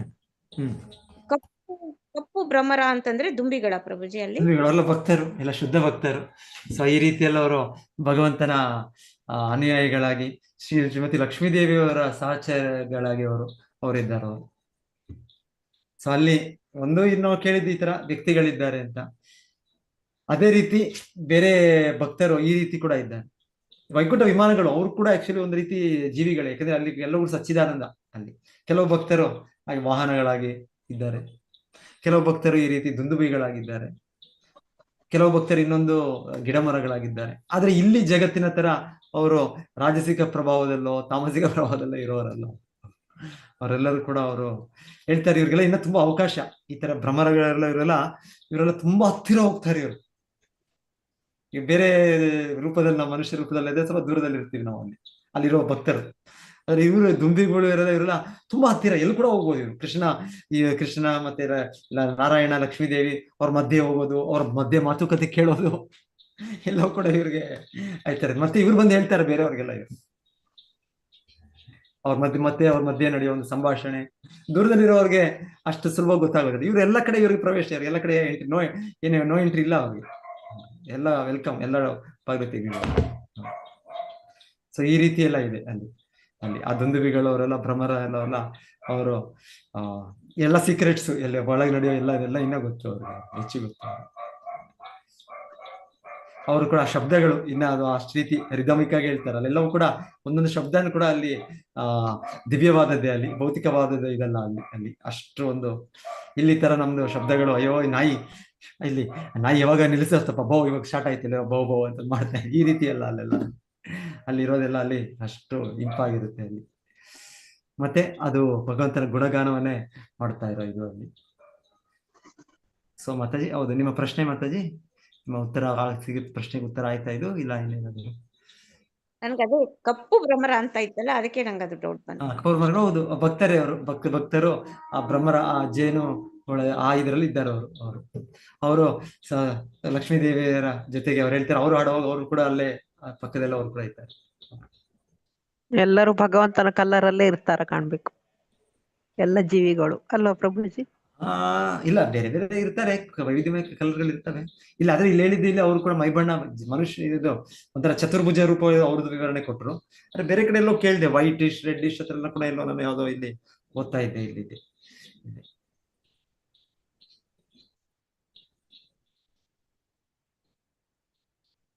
ಮತ್ತೆ ಏನಿದ್ರು ಅಷ್ಟು ಕೃಷ್ಣನ ಕಲರ್ ನಾರಾಯಣ ಕಲರ್ ಕಪ್ಪು ಅಂತ ಹೇಳಿದ್ರೆ ಈ ಭೌತಿಕ ಇದಲ್ಲ, ಇಲ್ಲಿ ಆ ರೀತಿ ಇದಲ್ಲ, ಅಲ್ಲೆಲ್ಲವೂ ಕೂಡ ಪ್ರಜ್ವಲಿಸುವಂತದ್ದು ಹೇಳ್ತಾರೆ.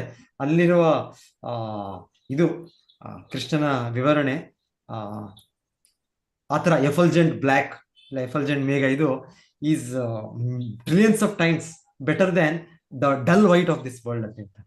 ನಮ್ಗೆ ಈ ಭೌತಿಕ ಜಗತ್ತಿನಲ್ಲಿ ಈ ವೈಟ್ ಬಿಳಿ ಅಂತ ಹೇಳಿದ್ರೆ ನಮ್ಗೆ ಏನೋ ಆಕರ್ಷಣೆ ಆಗುತ್ತೆ, ಬಿಳಿಯಾಗಿ ಆತರ ಒಂಥರ.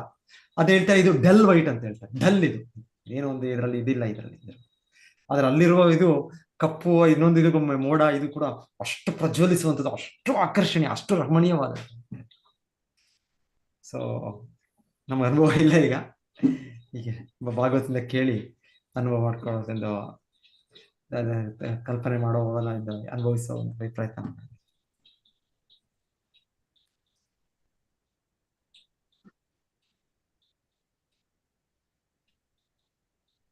ಥ್ಯಾಂಕ್ ಯು ಪ್ರಭುಜಿ. ಹರೇ ಕೃಷ್ಣ. ಹರೇ ಕೃಷ್ಣ ಮಾತಾಜಿ, ಹರೇ ಕೃಷ್ಣ, ಹರೇ ಕೃಷ್ಣ.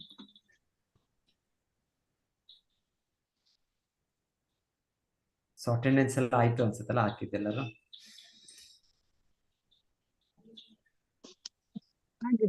ಆಗಿದೆಯಲ್ಲ ಮಾತಾಜಿ? ಓಕೆ ಮಾತಾಜಿ, ಓಕೆ. ಸೊ ಏನ್ ಬಂತು, ಹತ್ತಿರ ಬಂತು ನಮ್ಮ ಇದು.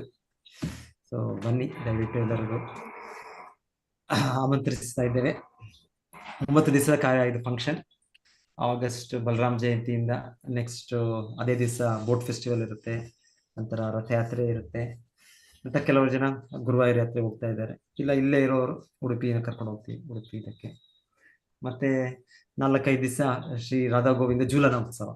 ಸೊ ಸಂಜೆ ಹೊತ್ತು ಪ್ರತಿ ದಿವಸ ಬರೋ ಭಕ್ತರು ಭಗವಂತನನ್ನು ಜೂಲನ್ ಇದು ಮಾಡ್ಬೋದು.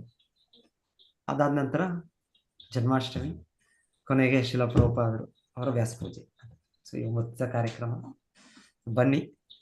ಸೊ ಹರೇ ಕೃಷ್ಣ.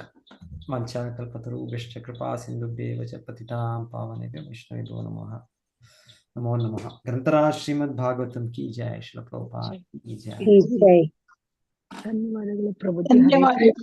ಕೃಷ್ಣ ಪ್ರಭುಜಿ, ಧನ್ಯವಾದಗಳು. ಹರೇ ಕೃಷ್ಣ. ಧನ್ಯವಾದಗಳು ಪ್ರಭುಜಿ. ಹರೇ ಕೃಷ್ಣ ಪ್ರಭುಜಿ, ಧನ್ಯವಾದಗಳು. ಹರೇ ಕೃಷ್ಣ, ಹರೇ ಕೃಷ್ಣ. ಹರೇ ಕೃಷ್ಣ, ಧನ್ಯವಾದಗಳು ಪ್ರಭುಜಿ. ಹರೇ ಕೃಷ್ಣ ಮಾತಾಜಿ, ಹರೇ ಕೃಷ್ಣ, ಹರೇ ಕೃಷ್ಣ, ಹರೇ ಕೃಷ್ಣ. ಧನ್ಯವಾದಗಳು ಪ್ರಭುಜಿ. ಹರೇ